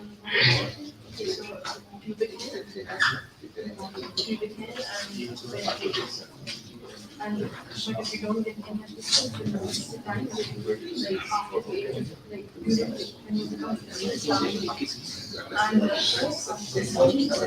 and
بسم الله الرحمن الرحيم الحمد لله رب العالمين والصلاة والسلام على نبينا محمد وعلى آله وصحبه أجمعين أما بعد. In terms of questions, look, I know there's a lot of questions. What we'll do inshallah is I advise everyone, if you do have a question, write it down inshallah. Write it down and then write it down so you don't forget, otherwise you might forget. And then at the end, inshallah, once all the questions are written down, I'll go through them. But make sure you write it down. Okay, if you don't write it down, I'm not going to answer. So write it down on a piece of paper or you can WhatsApp it to the brothers or whatever it may be, and then I'll answer it at the end, inshallah. Some sisters did ask some questions. One question was, on page 93, it says she must cover the entire body except for the face. What about the palms? Well, I tried, I think the brother asked something similar as well. Yeah, most of the time I want to stick to what's in the book, okay? However, since two people have asked now, I'll quickly answer this question. So, what is best without a doubt is for a woman to cover everything apart from the face. The feet, the majority of the ulama say that she has to cover the feet as well due to the hadith of Wodhu Salah. As for the hands, it's better without a doubt for her to cover the hands as well. But ulama like Ibn Baz, he says no problem if they don't cover the hands as well. But you should try your best to always cover the hands. Make it that you always cover the hands.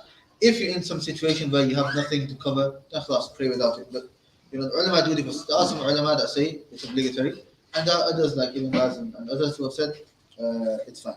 But there is a lot of khilaf, and like I said, we don't have time to go into who said this, who said that, what are their proofs, and so on. Today we don't have time to go into that. Another question is, can I pray while standing and sit during ruku' and sujood? Yeah, that's fine.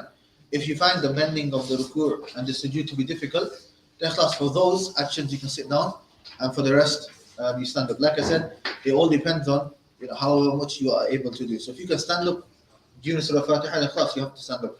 And if you can't stand up and do ruku', then you sit down. And if you can do ruku' standing and not sujood, then you have to stand doing ruku' and sit down for sujood. So it all depends on the person and what they find difficult. Anyways, right.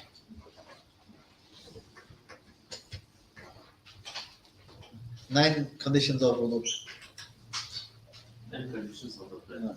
I will pray on after.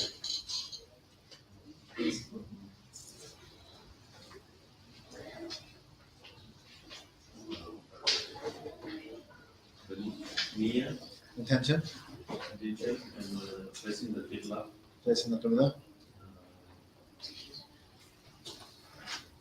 It happens when you stand up, you forget everything. Huh?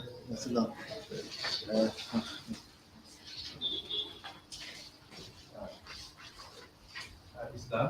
Islam. Sanity. Tamyiz. These 3, Islam, sanity, tamyiz, plus intention, these are 4 conditions for every single ibadah. First has to be a Muslim, he has to have intellect, reach age of tamyiz for it to be accepted, and have the correct intention. This is for every single ibadah. So when you give an answer, if I ask you conditions for something, these four should be rolling if you're talking. Okay? Now. Now, wudu. With wudu, what did I say? A better way of saying it was? No. Say removal of hadith. The Arabic word is hadith. Hadith includes whether it's wudu or a shower, depending on major or minor. Now.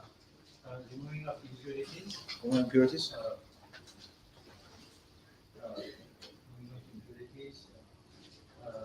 Covering the private parts. Cover the private parts. The time for salah. Time. Time for salah. Time. Intention. Intention. One.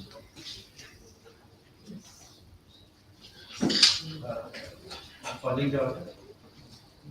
La, that's a pillar. Where do you pray? The time for salah. That's when, where, or which direction? Facing the temple. This is not Qibla, very good. That's it. So there are 9 conditions. Okay. Not about same question. 9 conditions of Salah. Islam. Tamyiz. Sanity. Okay, I don't want you guys to say wudu anymore. Removal of hadith. Say removal of hadith. No. Removal impurities. Covering private parts. Taking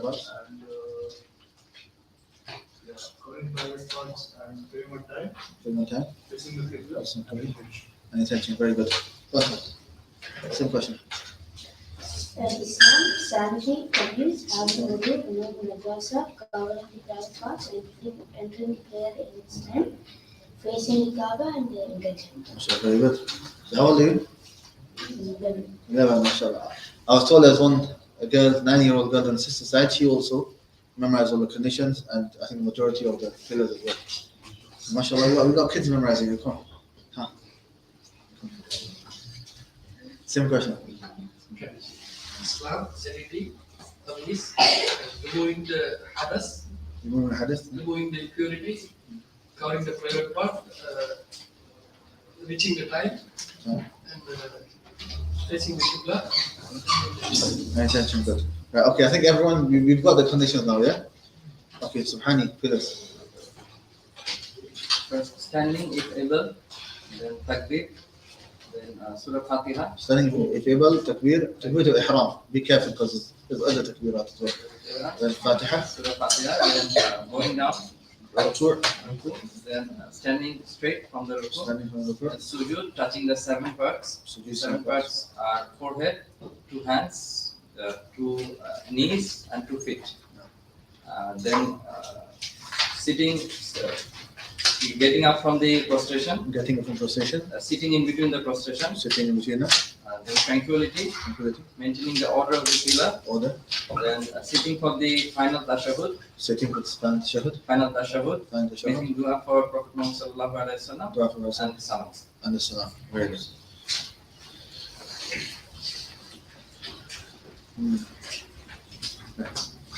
Same question to same question to both. Bismillah. So, conditions for the That pillars. pillars.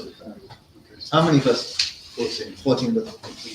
So, standing, Mhm. and third the ihram, so the Fatiha, making ruku', standing from ruku', going into sujood on the 7 body parts, 7 parts. getting up from sujood, There you go. sitting between the sujood, Sitting. The tranquility Tranquility. in all pillars, the correct order of the pillars, Order of the making the pillars. tashahhud, sitting, Which tashahud? sitting for the tashahhud, No. Which one? 8 tashahhud, Which the tashahud? first or the second, Tell me. Which one? You tell me. for both. Sitting No, no, for the tashahhud. No, you have to sit for obviously both. But one's a pillar, one's an obligation. Which one's the pillar? This is the guess, the last one. The second one. What about Fajr?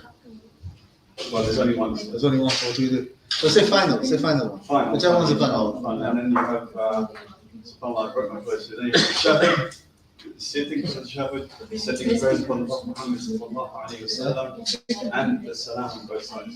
And the two stars. Very good. Ahsan. Your friend. So what's your name? Yusuf. What was your name? Abu Yusuf, yes. Abu Yusuf, then Yusuf, class, Yusuf. No. I should be asking Yusuf, I shouldn't be asking Abu Yusuf, right? So standing properly. If able. Standing Able, able. yes. Standing able. Effectively over the half. So go to the half. 12 respect. Okay. And sujood. Report, sorry. Ruku. And then standing from the floor. Standing from ruku. Sujood. Sujood. Getting up from sujood. Getting from sujood. Sitting between two sujood. Sitting into sujood.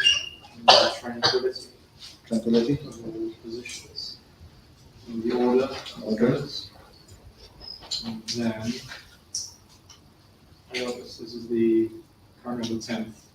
Then you've done that. So the 11th one is. I'll go. Let me go back. What do we do at the end of Salah? Final tashahhud. Final. Tashahhud. And the shahad. Sitting. The sitting for it. Tashahhud. Making dua for Prophet Muhammad sallallahu alaihi wasallam. And salam both sides. And both salam. Very good. Ahsan. Okay. One more person can answer this question. Standing straight if able. Standing if able. Takbir ihram. To the haram. Fatiha. Ruku. Fatiha ruku. Standing straight after ruku. No. Prostration on 7 rings. 7 body parts. Getting from sujood. Sitting between two sujoods. Tranquility in all the positions. 11th.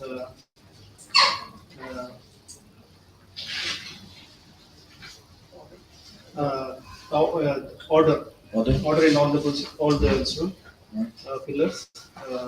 Final tashahhud, sitting between tashahhud, dua for Nabi and the salam on both sides. And two salams, very good. What are the two types of hadith? The two types of states of impurity?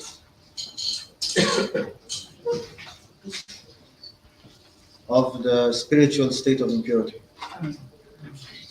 Which requires to wash. I mean, Yeah. wash, complete wash, and So one requires a shower, a ghusl, and the other requires wudu. What are they called? What are they called? What's the name? Major impurity or minor? Minor impurity. Good answer. Here. What are the three types of removal of impurities? Severe, moderate, and light. Severe, moderate, and light. Good.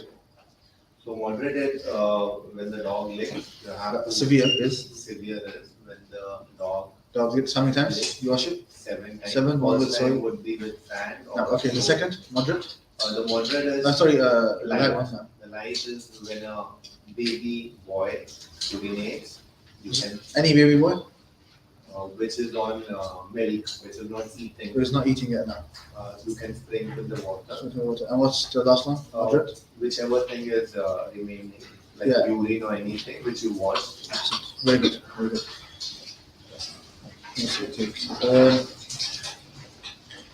Now, the different types of things that you have to cover. What's your name again? Hassan. The different covering of body parts, or private parts. Yeah. Sandhu. For the children from 7 to 10 years, covering all the body parts except hands, face, The children from 7 to 10, what about them? covering the body parts. They have to cover the whole body. No, not the body.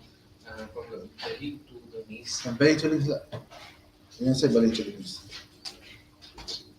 Just the private parts. Just the private parts. Private parts. Yeah. And for the baligha, the one who has reached puberty, The female who has reached the age of puberty.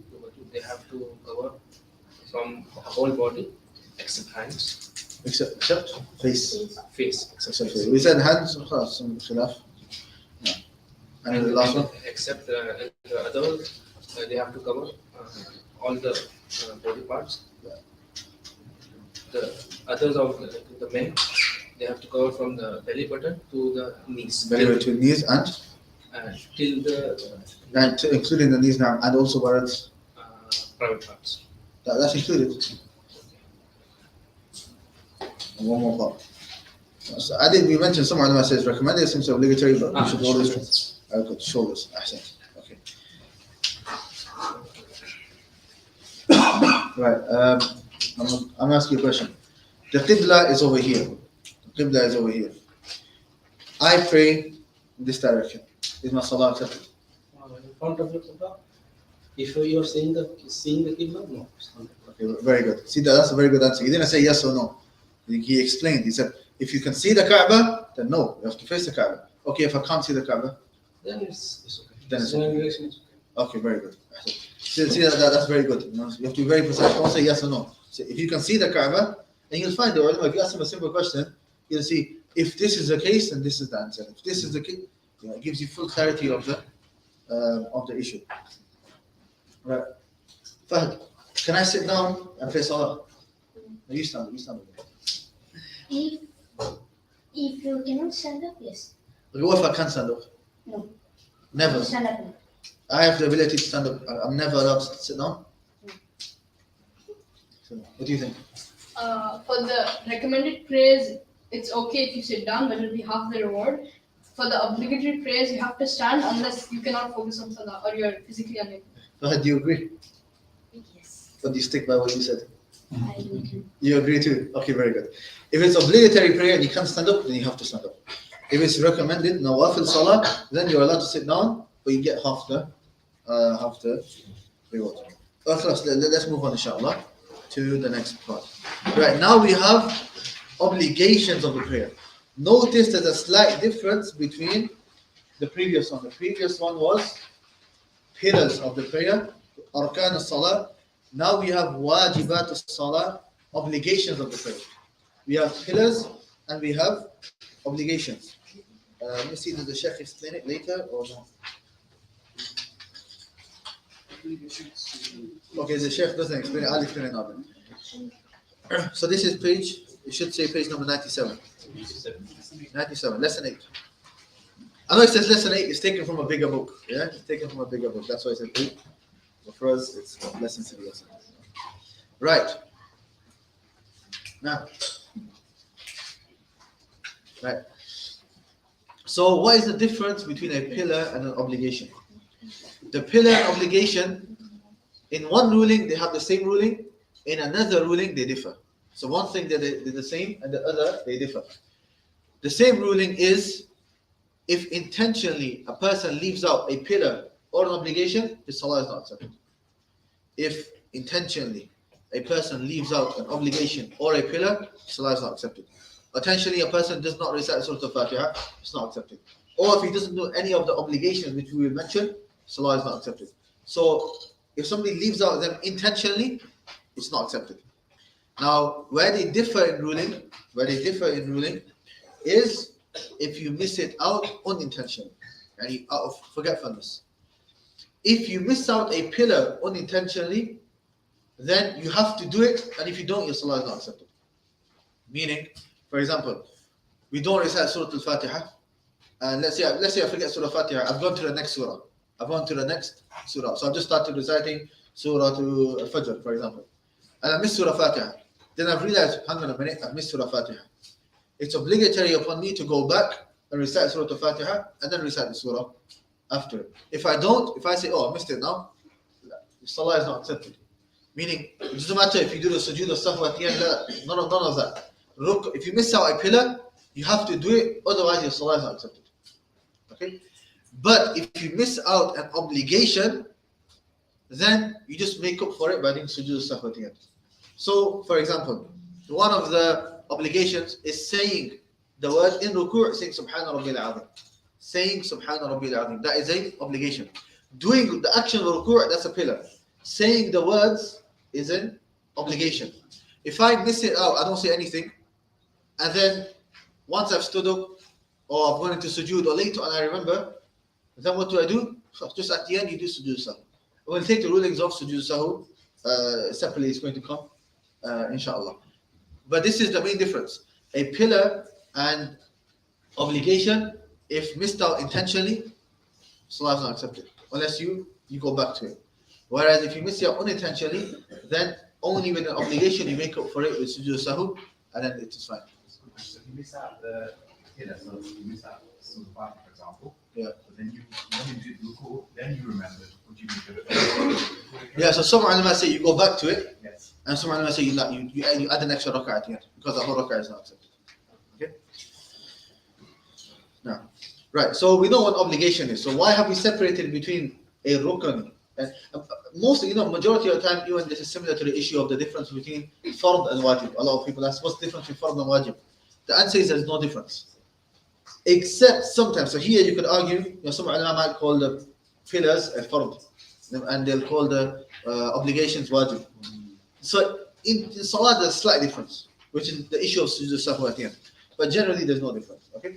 But anyways, we know what obligation means, and we know what pillar means. What are the obligations of salah? There are 8. How many? 8. Right. Very, very simple. And if you notice, when it comes to the pillars, majority of the time, apart from like Surah Fatiha and so on, they're the actual action itself. And if you look at the obligations, then it is a speech. A lot of them is other speech. Most of the time, not all of them. So let's read what they are.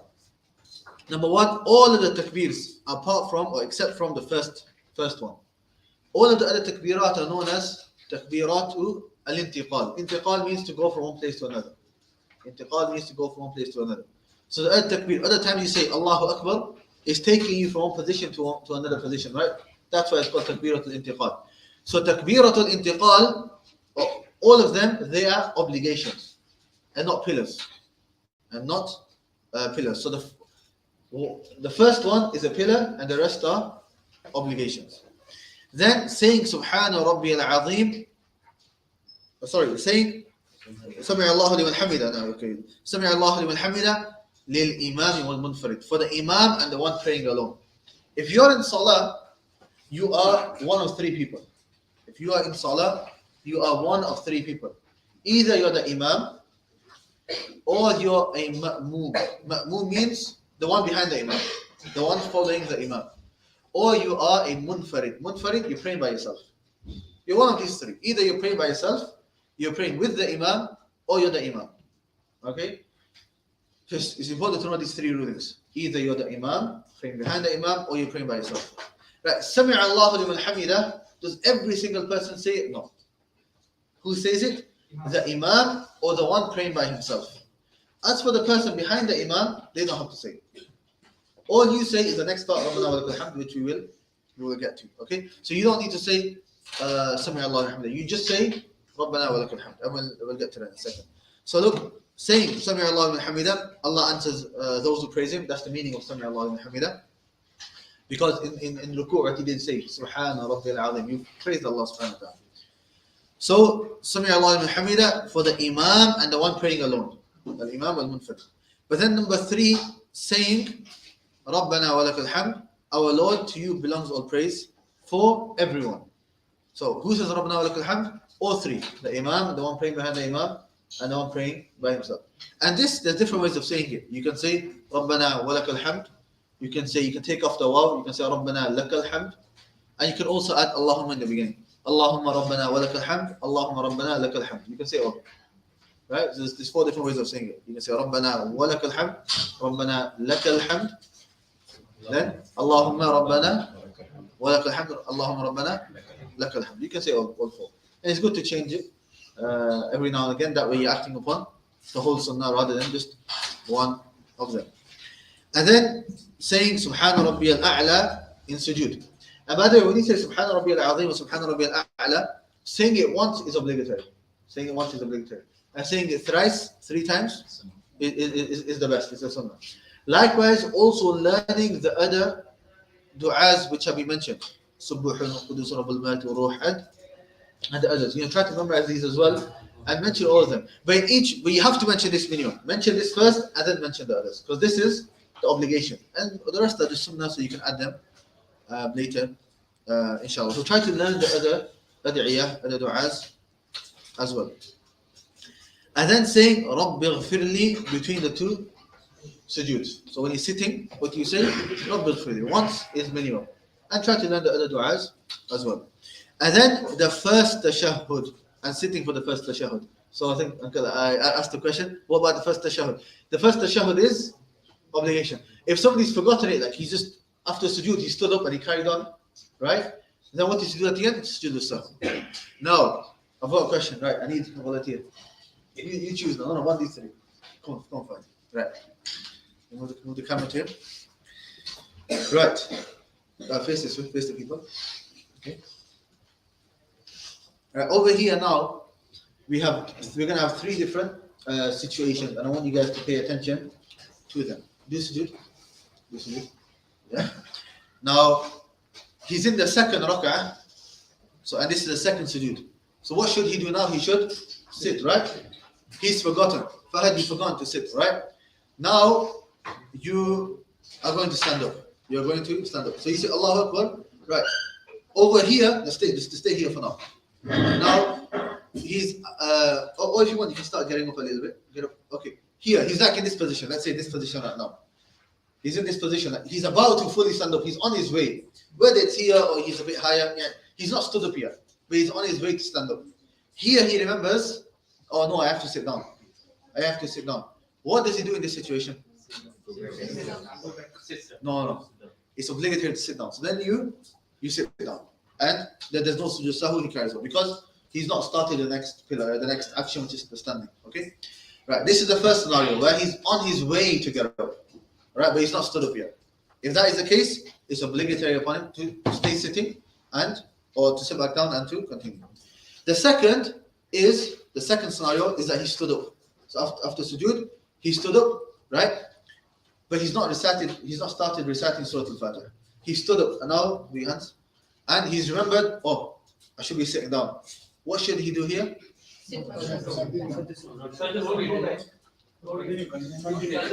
Okay, with this, it is makruh for him to sit back down. Why? Because he stood up now fully. He's fully stood up, so he's moved on to the next pillar. So they say it's makruh for him to sit down. The third is he starts Surah Al-Fatiha. Okay, mashallah. Yeah. Now he started Surah Al-Fatiha, and now it's not allowed for him to go back at all.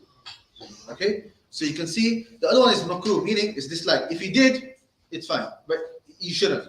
But once he started Surah Al-Fatiha, now he's fully started the next part of the salah. When he stood up, he was like on the fence. He didn't fully start, nor did he fully and not start. So we say it's makruh. But now because he stood up fully and he started Surah Al-Fatiha, right? It's not allowed for him to sit back down. He carries on, and what do you do at the end?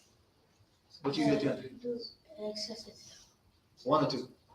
Two. Sujood sahwi, which we'll talk about at the end. Okay, so these are three. If you still remember, if you've not stood up fully, you stay sitting down. If you've stood up but you've not started reciting Surah Fatiha, it's disliked for you to go down. You should carry on. And the third is that you start Surah Fatiha, then it's not allowed for you to sit back down. Okay. So this is in regards to the pillars of Salah. Very easy. Okay. Now we need to hurry up because we still need to finish Salah and we still got Wodhu as well. Takbir, other than the first takbir, four takbir, every three we have to say that. You have to say, it's obligation. All three, Imam, Mamun, and Yeah. You see all of them, yes. You see all of them. Right. The ninth lesson is the tashahhud. Now this part,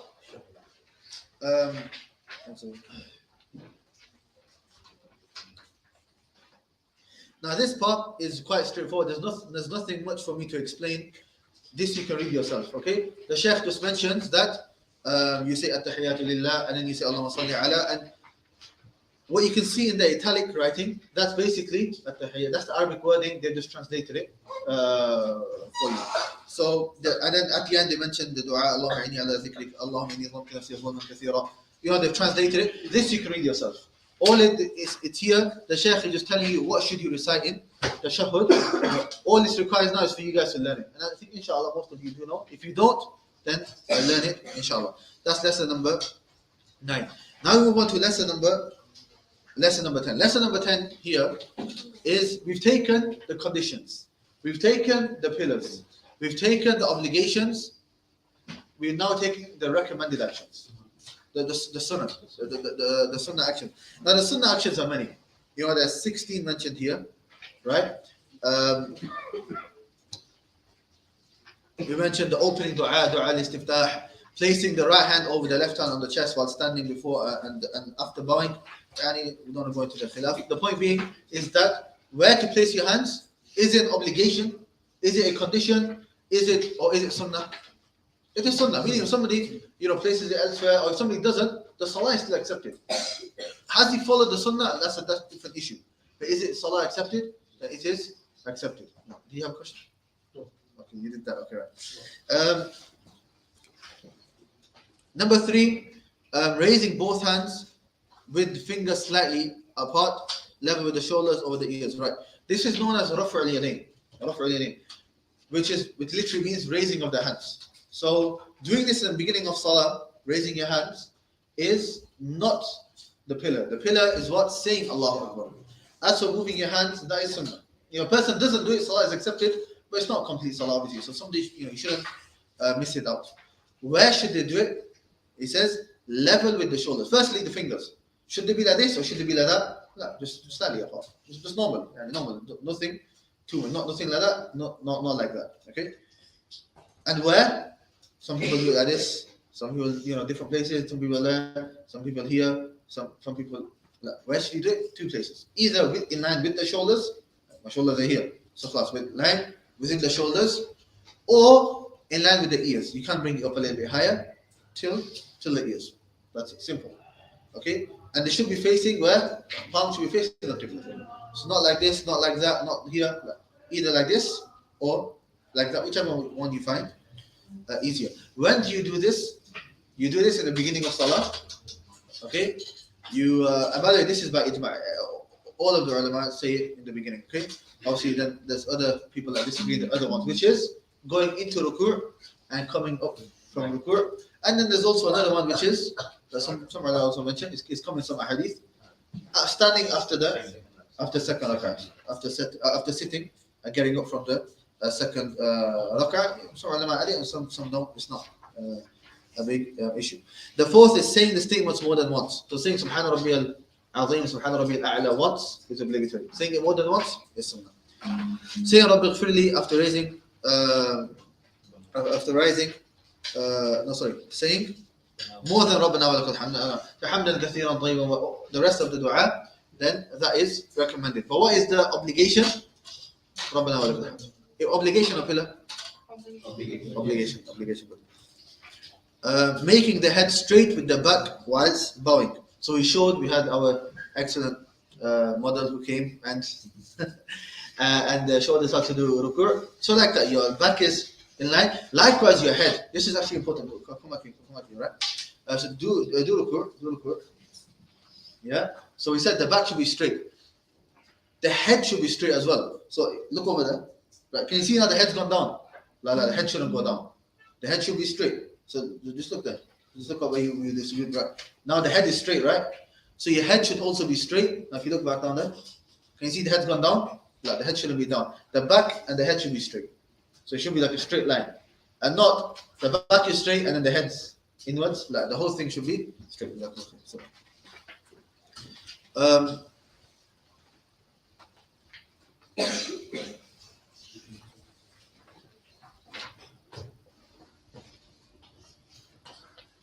now, keeping the elbows away from the sides, from the belly and the thighs. Now, so this is talking about when you're doing sujood, that your hand should be far away. It shouldn't be inward, or you shouldn't be resting your elbows on your thighs or anything like that. Rather, your hands and arms should be far away. Obviously, this is if you have space. If you don't have space and you're going to harm the person next to you, then don't do it. It's not allowed for you to harm others in salah. So be very careful. Sometimes if you're with somebody and there's tight space, don't think of sunnah. Well, if you're harming somebody, then you don't do it. Right? Likewise, similar to this is at the end when we sit in tawarruk, when you sit on your when you sit down on the floor. Sometimes there are people sitting on the person next to them and they're harming that person. You shouldn't do that. If there's no space, then sit the normal way.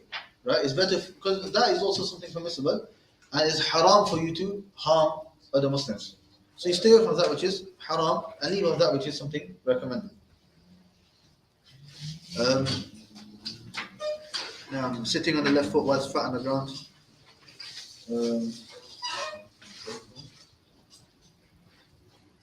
Now, because I'm just going to mention maybe the more important ones. Okay, number 9 and number 10. Number 9 and number 10 are talking about two ways of sitting. Two. One is called at-tawarruk, the other is called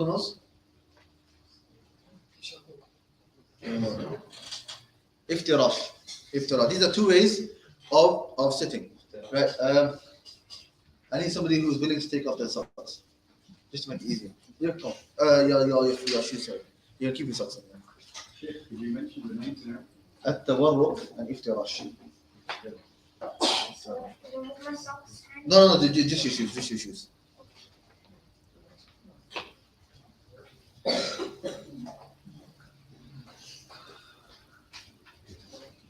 No.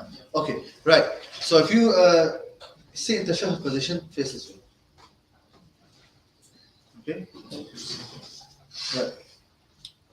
Right. Okay. This way that he's sitting right now, right? This is known as iftirash. This is known as this is known as at-tawarruk. Sorry. This is known as at-tawarruk. At-tawarruk. Okay? So as you can see, he's sitting. Where is he sitting? He's not sitting on his feet. If you want to look, you can come around. He's sitting on the ground. Right? He's sitting on the ground. He's not sitting. Face that way, face that way.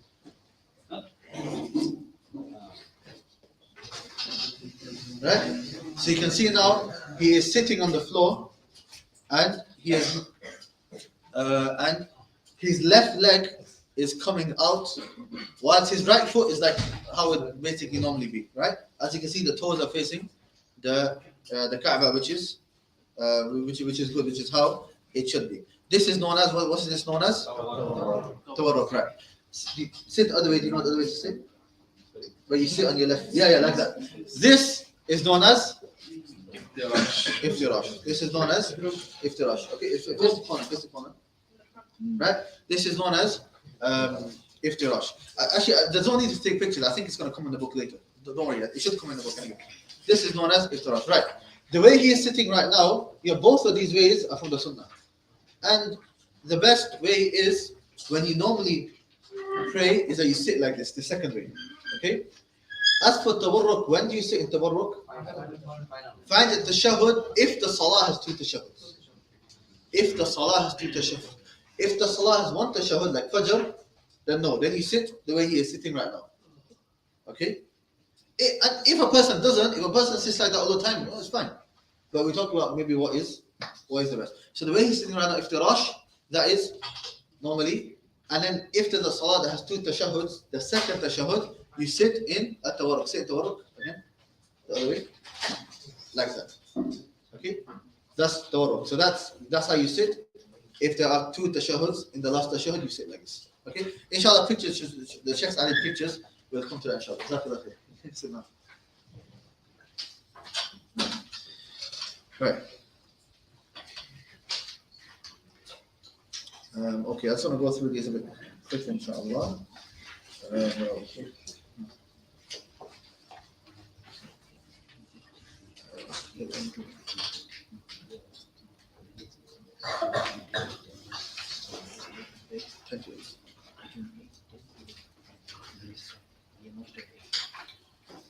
This is what time to break at 7:45.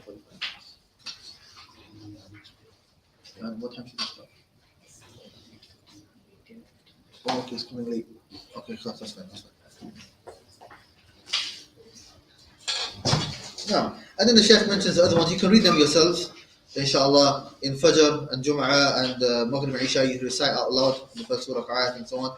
And I think majority of the things after that is very straightforward, which you can read, inshallah. Let's go to the next lesson. Write it down. Questions, write it down.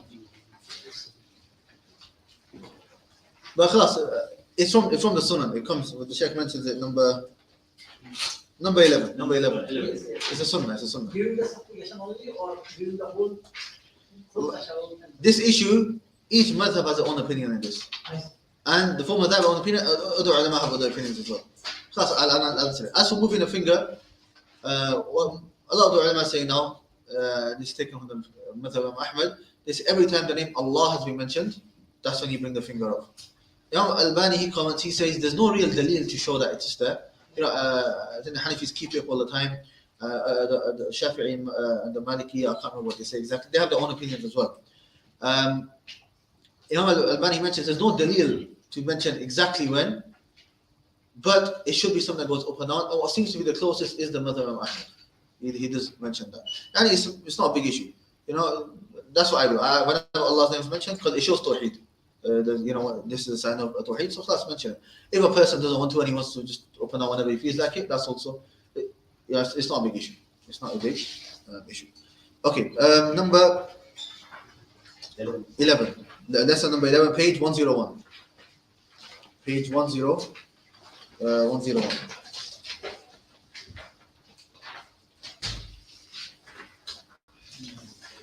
Right. The nullifiers of the prayer. Right. So you've got a lot of things to remember. The sunnah of salah, right now you don't have to memorize them. Sunnah of salah, you don't have to memorize them.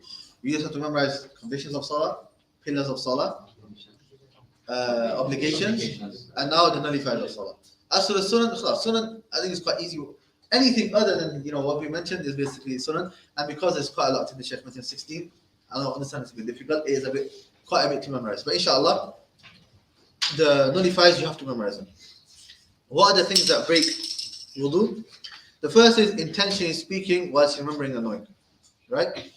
So speaking to somebody, if somebody's praying salah, gets a phone call, give me 2 minutes, I'm in salah. that breaks your salah. You're not allowed to, okay? Yes. If you say something out of forgetfulness, then that is fine, right? So accidentally you said something, you realize, I'm not allowed, that's fine, that's overlooked. It goes back to that ruling that we said. Something you're not meant to do, if you do it out of forgetfulness, it's overlooked. Yeah. Number 2, laughing. Laughing is not allowed in salah. Eating is not allowed. Drinking is not allowed. Number 5, exposing the private parts, obviously is not allowed. Deviating a lot from the qibla is not allowed. So if you start the salah here, and if you go a bit here, that's fine. But if you've ended up not facing the qibla anymore, even if you started, then that's not allowed. And that is now the only exception is when you're traveling, and especially if you're on back in the day, they used to be on a camel, and you start facing the qibla, and then the camel itself goes in a different direction. That was an exception that I mentioned. But generally, we pray in the masjid most of the time, so we just stick facing the qibla. Number 7, we'll come back to number 7. Number 8, breaking wudu. All of them are fine, right? I think all of them are straightforward. Number 7 is the one that we want to focus on, which is continuous unnecessary movements whilst praying. So this one requires a bit of detail, and what Sheikh Haytham has put in here at the bottom. Can you see it's split into 5 parts?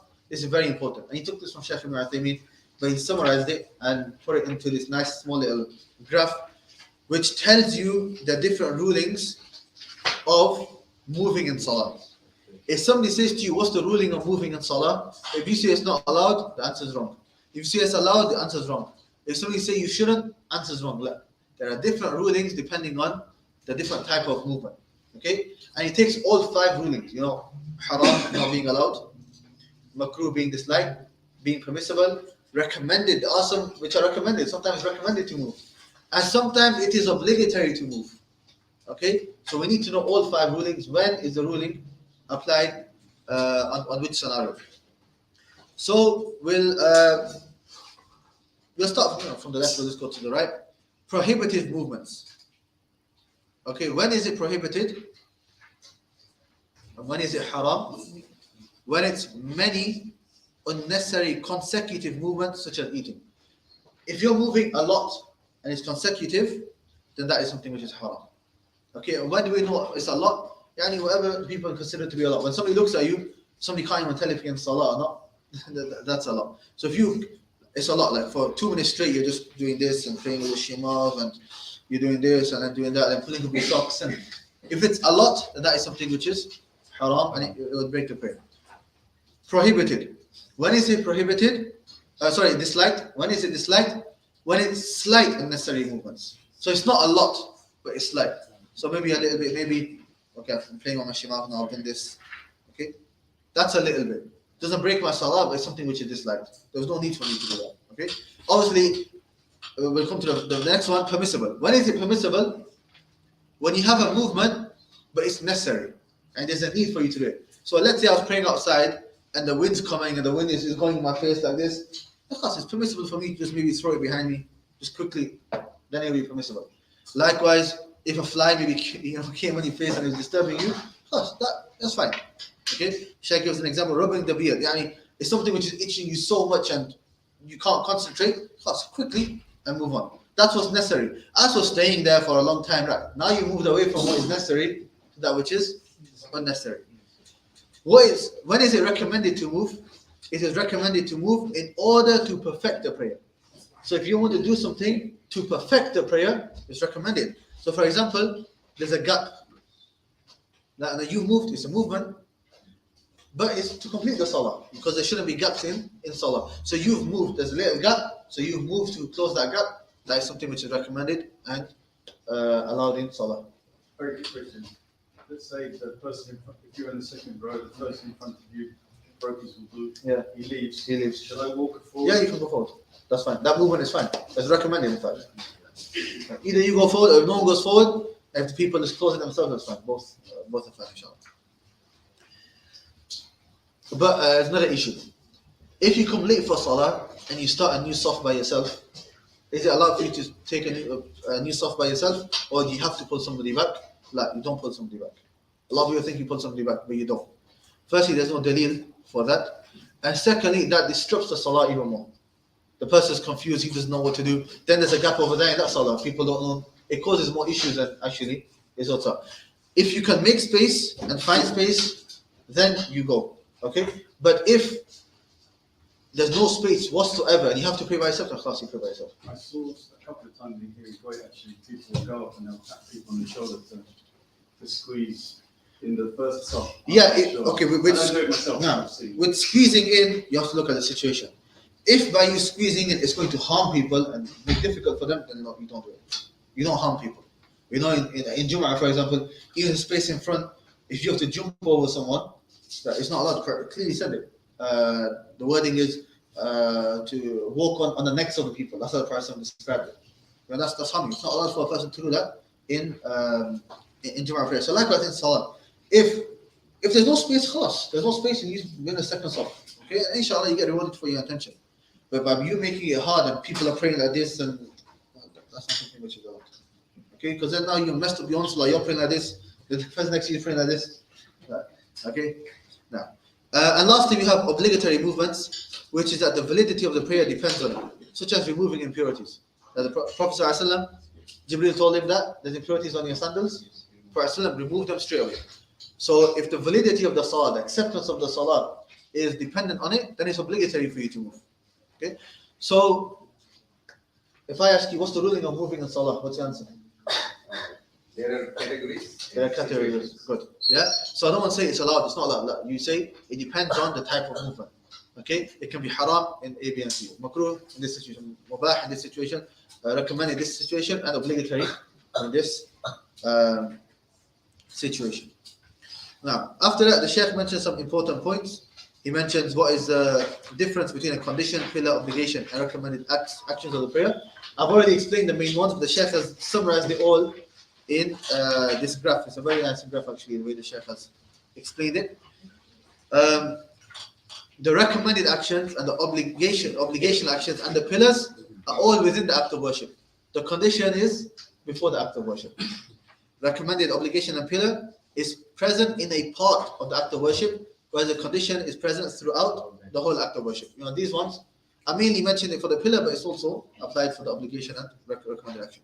Right, now we come on to maybe some of the others, which is recommended. If you miss it, what happens? It is excused for leaving it intentionally, out of ignorance, or forgetfully. If somebody misses something out, which is recommended intentionally, that's not fine. It's recommended, right? If he does it unintentionally or forgetfully, so that's fine. And maybe he will get rewarded because he normally does it, and this time he just forgot. As for the obligation, it is excused for leaving it out of ignorance or forgetfulness. If you forget, then it's fine. You have to make it up with sujood sahwi, which is the point below it. As for a pillar or a condition, then it is not excused for leaving it intentionally, out of ignorance, nor forgetfully. Okay, that's something we explained.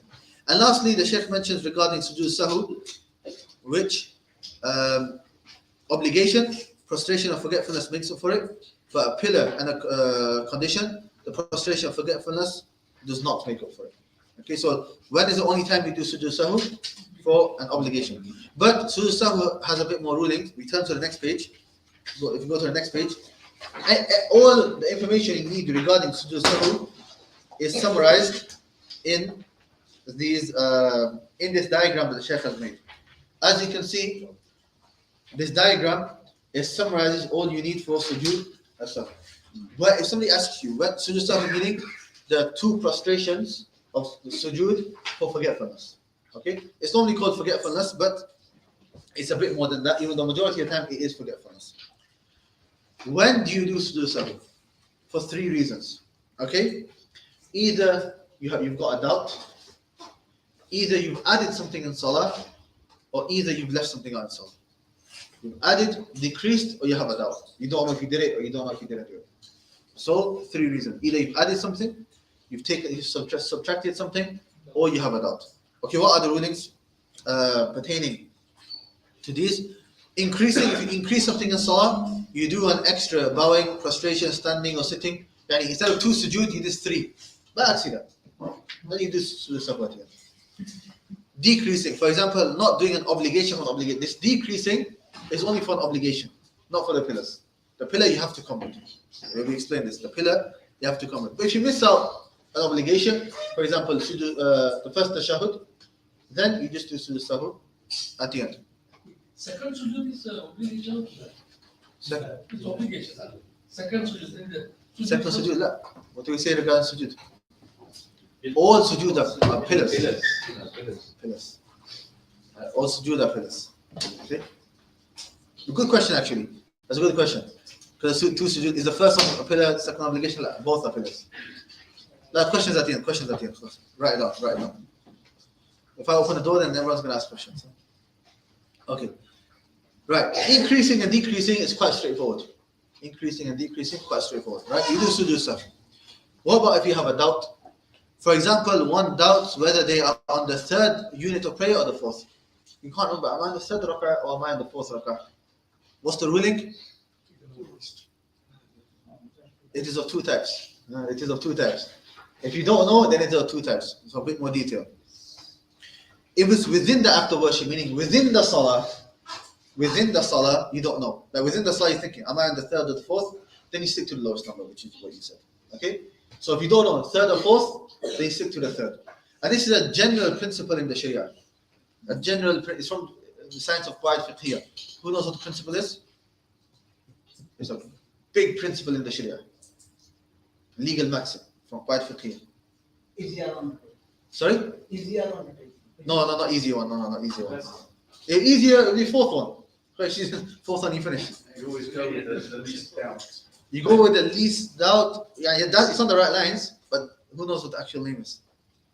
I'll say the Arabic. Al-yaqeen la yazulu bi-shak. You heard this before? Okay, then this is a legal maxim. It's used across all of the chapters of fiqh. Okay, inshallah. But I wanted to teach quite fiqh this time, but we don't have time in the schedule. Maybe next time we'll do. It's similar to usul fiqh. Anyways, this principle is certainty is not removed by doubt. Certainty is not removed by doubt. This is a principle, right? Make sure everyone you write this down. Right? Certainty is not removed by doubt. This is a big principle in the Sharia. It's used across the board. Meaning, if you are certain of something, you don't go away from that certainty unless with another certainty. Meaning, if you have a doubt, you don't go to the doubt. You stick to that which is certain. 3, are you in the 3rd rak'ah or the 4th? You are certain that it's the 3rd. The doubt is in the 4th, the extra one. Right? So you stick to the 3rd. That's what we say, you stick to the lower one. Because that is that which you are certain. In tawaf, you do 7 times. Are you on the 6th or the 7th? You're on the 6th one. That's without, there's no doubt in that. You're certain. The doubt is in the 7th one. Have you started the 7th or not? So what you do, you stick with the 6th. And it's not just with numbers.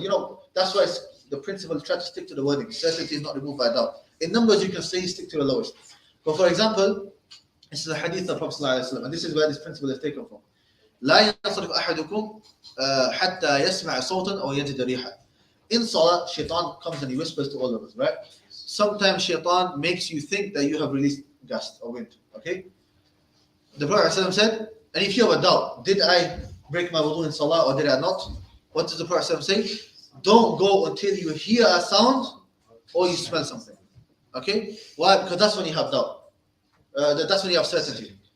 In this case, in Salah, you have certainty you have wudu. You just did wudu. That's certainty you've got wudu, right? Certainty you got wudu.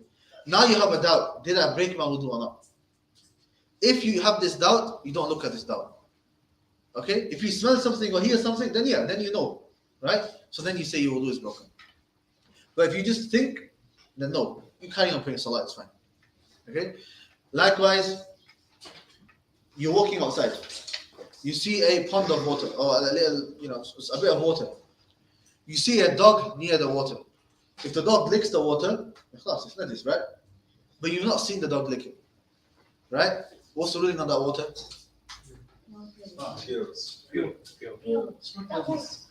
It's pure. Why? We stick to that which is certain. Rainwater is pure, so we know it's pure. We have a doubt: did the dog lick it or not? That's the doubt. We don't look at the doubt unless something tells us that no, the dog licked it. Then obviously we have certainty. How do you say in Arabic? اليقين لا يزول بالشك. اليقين لا يزول بالشك. What's the principle? Certainty doesn't defeat doubt. Certainty doesn't defeat doubt. Certainty is not removed by doubt. No. So, anyways, so we come back to this within the act of worship. This is if a doubt. When you say doubt, you mean 50-50, and you're not sure. The Sheikh here, he writes, if a person often doubts, it should be not considered. Very important. Some people have wiswas, right? Every salah they have doubt. Every salah they have doubt. What do these people do? Right, they ignore it. If every salah, or nearly every second salah he's having a doubt, this person should ignore. Why? Because this is whispers of shaitan. This is shaitan playing with this person. He should ignore it. He should just carry on. Okay? There's no sin upon that person because this person has an issue. You find some people, they do wudu. I don't know if I did properly. They do wudu again. Actually, maybe now I missed this up. Do wudu again. 1 hour they're in the bathroom doing wudu. This person, every time he's doing wudu, he's having doubts. This person should ignore it. Okay? But a normal person that rarely gets these doubts, and maybe just here and there he gets a doubt, then if he's most likely, like 90% sure that I've done this or the ruling is this, then class, you stick to it. But if there's a doubt, then like we said, you stick to that which you are certain. And in terms of salah, how many raka'at, it's the lowest number. Okay. What about if a person gets doubt after salah? He's done the salah, and afterwards he's left the masjid. Half an hour later, did I pray 3 or did I pray 4? The Sheikh says this should not be paid attention to unless it's 100% certain. If you have a doubt after the salah, you don't pay attention to it unless 100% certain, you made a mistake. Then, because you repeat your salah. Okay. I've got another question. What if, and in Arabic it's quite funny. إذا سهى عن السهو. If a person, he's meant to do sujood sahu at the end, but he forgets to do sujood sahu. He should do sujood sahu. Time for sujood sahu comes, and he forgets. Okay, what should he do in that case? He should do it. He should do it when he remembers. Right. He's taking after Depends on how long he remembers. Good. Yeah. If he remembers straight after salah, then class, he should do it. If he's left the masjid and he's got up and he's left, then it's fine. Right? So if it's straight away, then he should do it. And he's still there, it's been like 10, 21 minutes, he's still there, then he should do it. If he's left and it's been a long time, then it's fine. Okay? How does a person pray sujood sahu? Easy. Just 2 raka'at, 2 sujood like normal, subhanallah bi'ala, subhanallah bi'ala, and you're fine. Do you do it before or after salah? Both have been narrated from Prophet. And there is a opinion of Imam Ahmad. He's very precise. He mentions that in those instances where the Prophet did it before, he should do it before, and those times where he did it after, he should do it after. That's very, very precise one, but that's very difficult. All you need to know is you can do it before, you can do it after. It's not an issue. But majority of the time, what the Imams do, they do it before. Why? To not confuse the people. The majority of the Imams do it before to not confuse the people. If somebody does it before, somebody does it after, people are going to get confused. So that, if you just stick to doing it before, so that fitna isn't occurring and so on, that's completely fine. But if a person does it after, it has been narrated upon the Prophet sallallahu alaihi wasallam. Now, if you see, after this, the Shaykh, we finished with the technical rulings of Salah. When you study fiqh of Salah and wudu and so on, the way the ulama normally explain it, there's two ways of explaining it. Firstly, they tell you the technical rulings. This is obligatory, this is a nullifier, this is a condition, and so on. And then after that, they have a chapter called Sifatul Salah, the description of the Salah. And they tell you how to pray from beginning till end.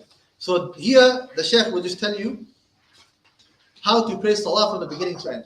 He won't tell you the rulings on each individual one. So he won't say, firstly, you should say Allahu Akbar, Takbiratul Ihram. Or first you should stand up, and that is a pillar. And then you Takbiratul Ihram, which is the pillar. He won't mention the technical rulings. We've taken the technical rulings. Now, what the Shaykh will do is that he will mention how to pray Salah from beginning till end with the complete way of praying it. The complete way of praying it from beginning till end. And this is quite long.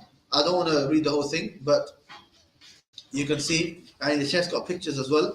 If you go to page 106, page 106.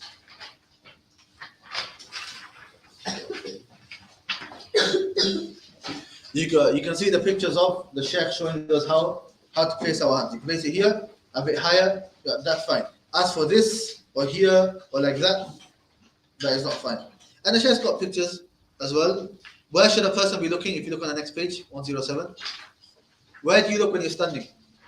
Place of sujood. Place of sujood. Looking elsewhere is makruh, is this slide. Yeah. If you go to the next page, 108. Yeah. Look at which one is the correct one? The first one. You can see the back is straight and the Sheikh's looking down. The next one is wrong. Why is that one wrong? Yeah, his head is not straight. The next one, the third one and the first line, why is that wrong? Again, head is not, he's looking too much up, right? That one's fine. If you look at the second line, the middle one, why is that wrong? He's not grabbing his thigh, his kneecaps. Okay, and why is the last one wrong? Same thing. His hands on his thighs, they are not on the kneecaps. Right. If you look at the next one, 109. Look at the way of doing sujood. The first one, all body parts are on the floor. Obviously, we said if you can open the body parts and spread them out, your arms and so on, that's better. If there's no space, then you do it like how the Sheikh is doing it. Look at the feet. Yeah, the feet, the toes are facing the Kaaba.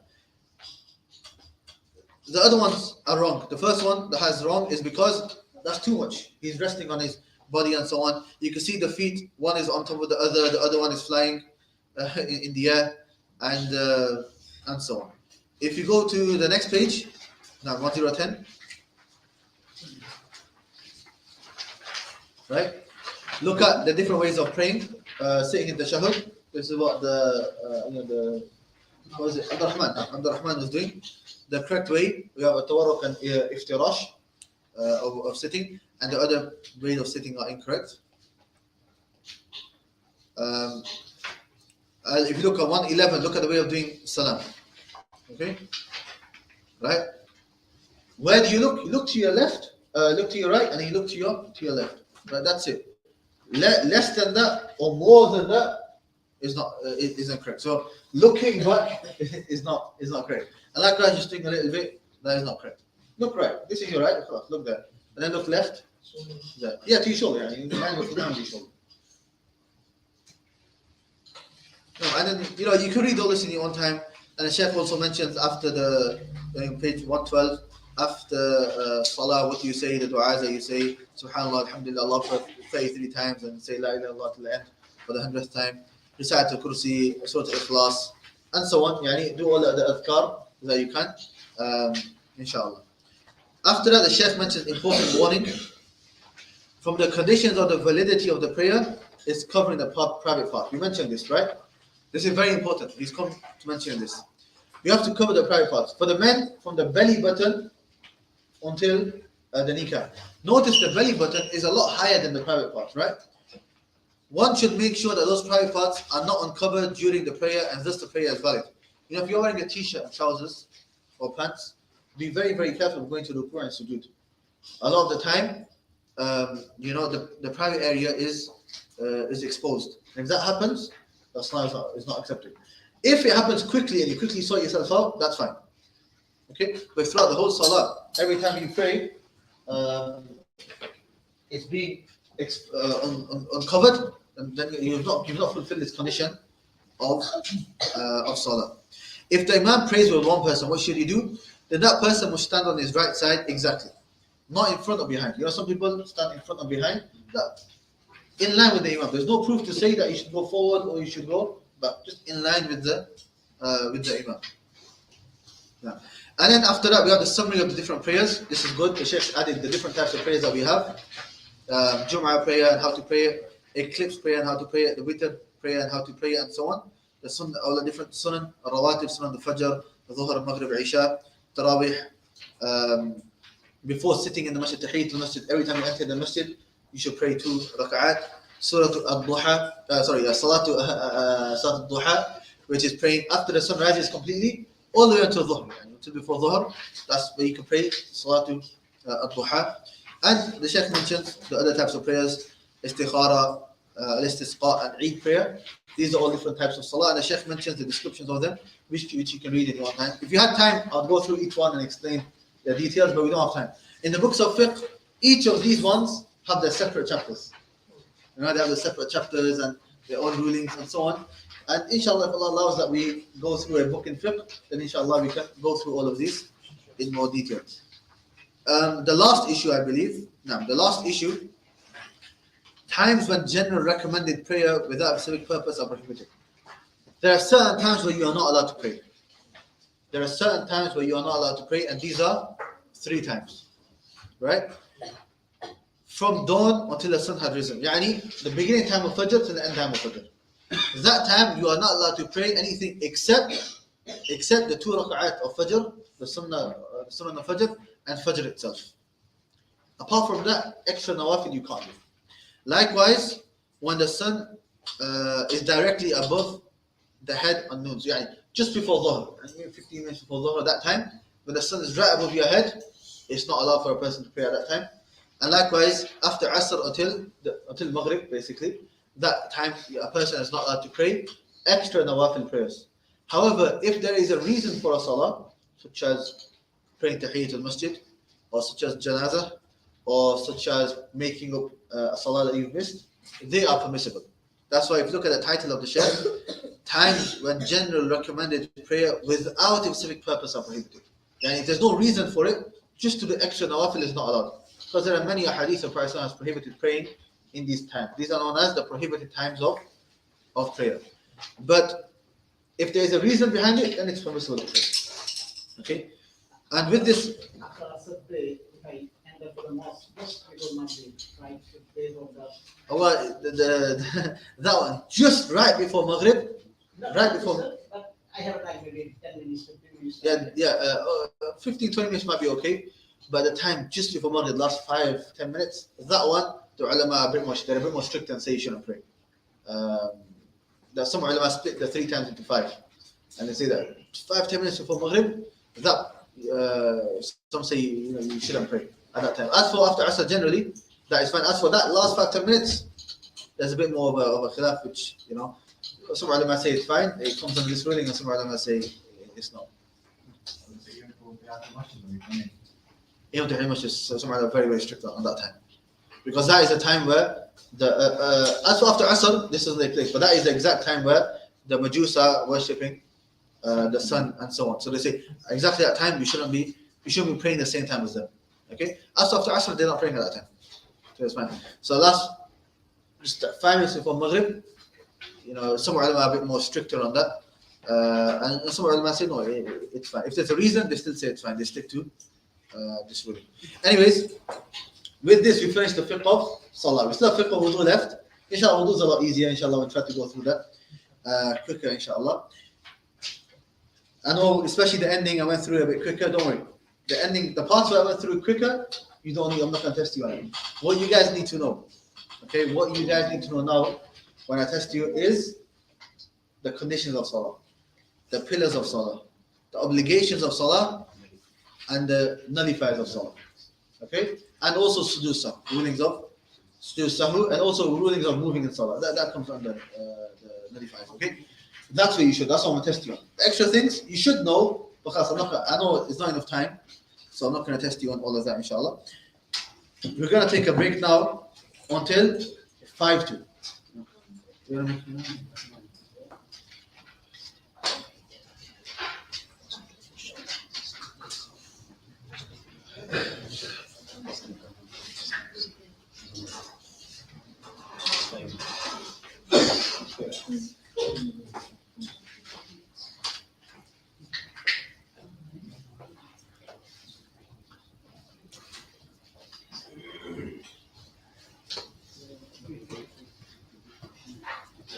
Okay, first.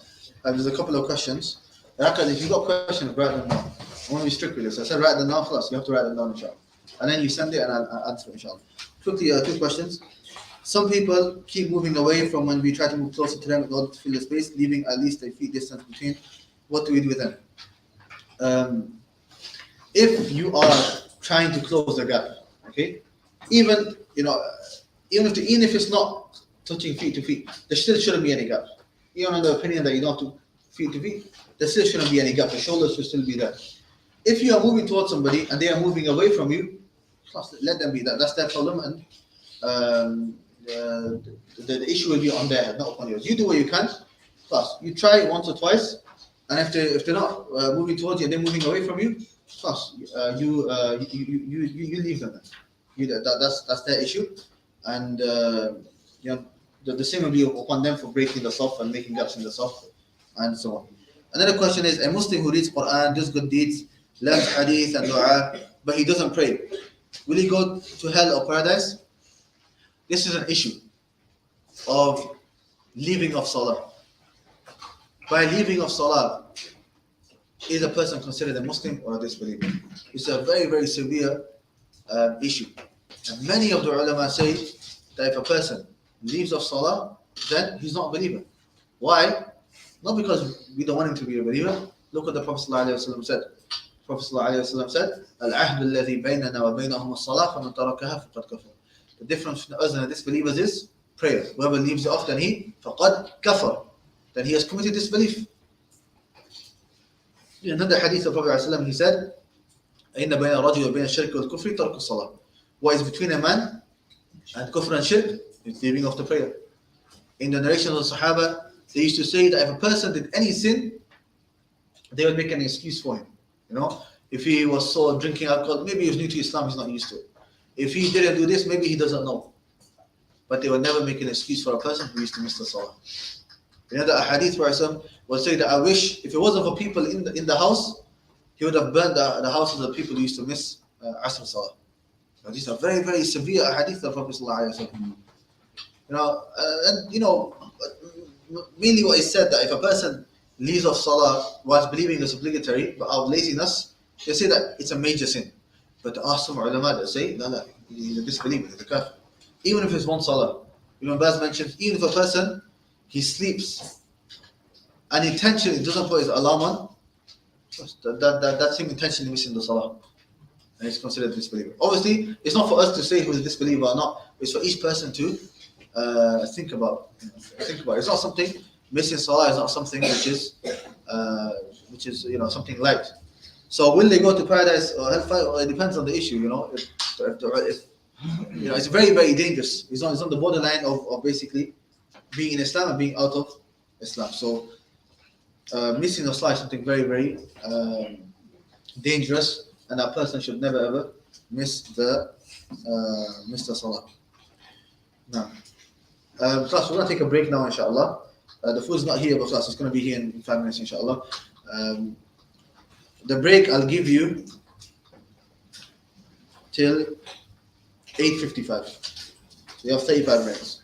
In that time, you learn, and also you can have 10 minutes to eat, inshallah, or 15 minutes to eat, and the remaining 25 minutes you can use to You can also learn and to revise, inshallah. So don't waste your time talking about different things. Class, you need to eat, then quickly eat, inshallah.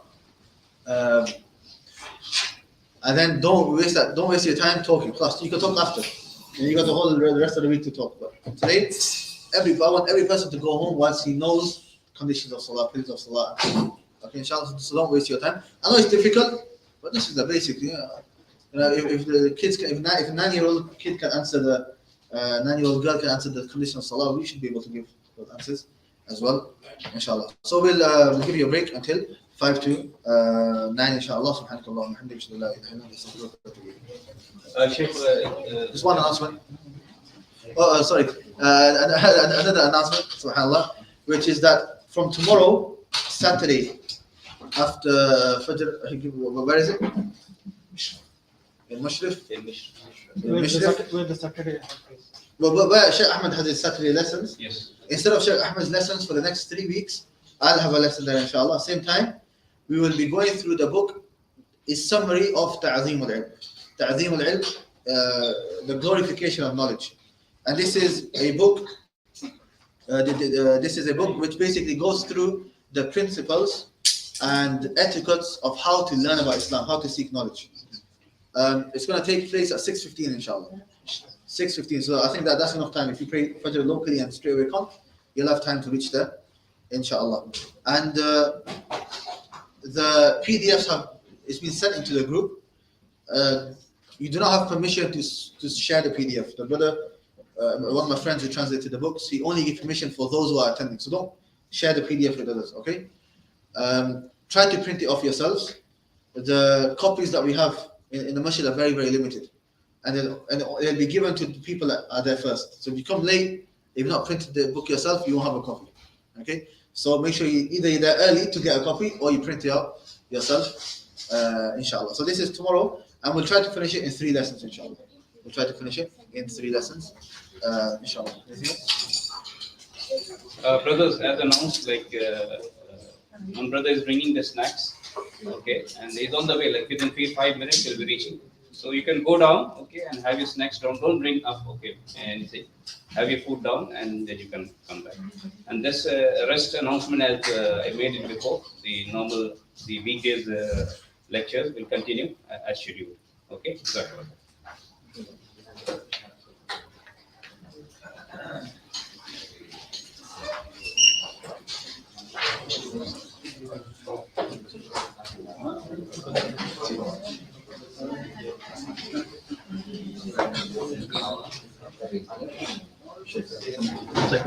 Yeah.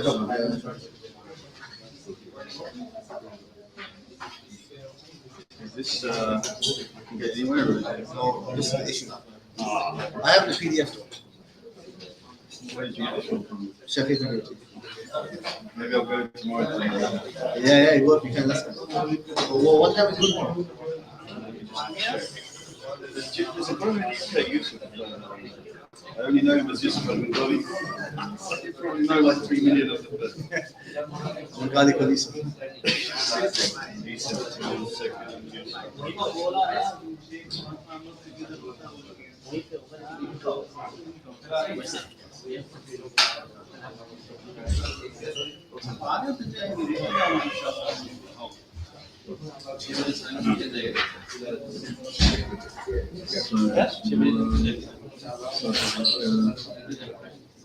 So I don't know where it is. Can you send me that, please? Actually, no, actually, check it. Send that. My one wants it. Who's in the question district? Yeah,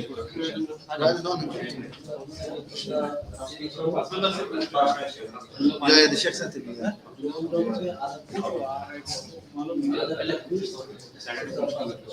Oh, do you want to take my number? Send me the question. I'm allowed to share that video. Oh yeah, this one. Take my number. This one.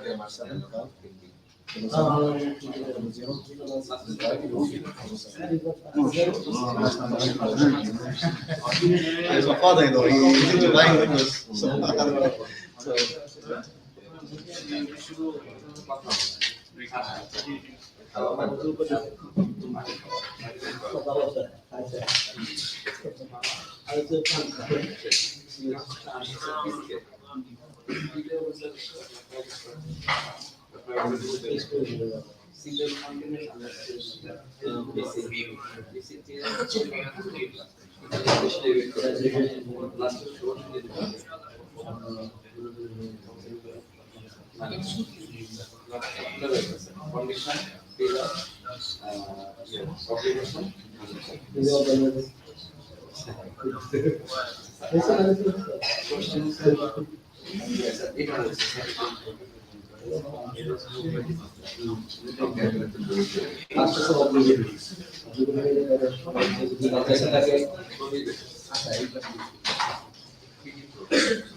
You ready?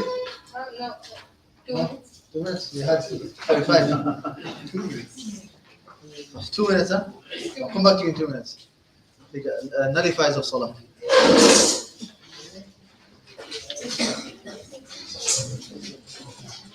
Firstly, how many? How many? 8. 8. Okay. Where are we? Intentionally doing this is intentionally doing Intention doing? the act which is permissible and not permissible. Okay, yeah. Yeah. No. Then eating, drinking. So he was intentionally speaking. That was Intentionally speaking, yeah.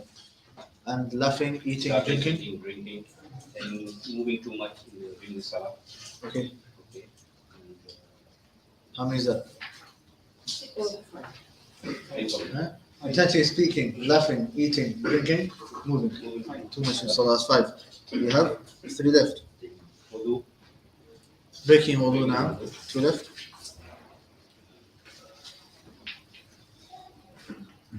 Uncovering. Uncovering the private parts. Private parts. The move from the Qibla. Moving away from the Qibla, okay. Now, 2 minutes finished? Okay, 1 more minute, okay. 1 more minute now. What's the ruling of moving in Salah? Moving in Salah. There are 2 rulings. 2 rulings, okay. No, there are 5 rulings. Prohibited, disliked, permissible, recommended, and obligatory. No. So prohibited would be too much unnecessary movement. Prohibited too many unnecessary movements. Unnecessary movement. Then dislike is slightly unnecessary. Slight unnecessary movement. Permissible? Permissible is necessary movement. Necessary movement. Recommended is perfecting the salah, like Perfecting filling completing the gap. Salah. Then obligatory is to validate the salah, like removing impurity. Removing impurities, okay, good. Something which validates the Salah, good.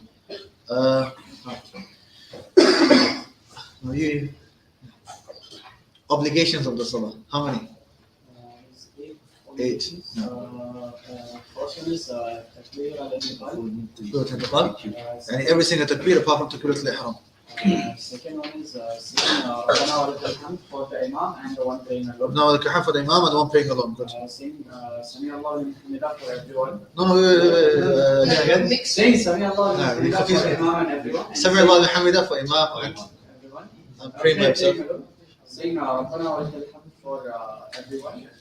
Saying Subhana Rabbil Azim. Subhana Rabbil Azim. Saying Subhana Rabbil Azim al-Wal, Subhana Rabbil Ala while prostration. Saying Rabbil Fili between prostrations. The first tashahhud and sitting. And sitting for the first tashahhud. Yusuf. Let's think of a hard question for Yusuf, inshallah. Explain to me sujood sahw. It's the sujood you make at the end of the prayer to The 2 sujood that you do at the end of the prayer? you make a mistake.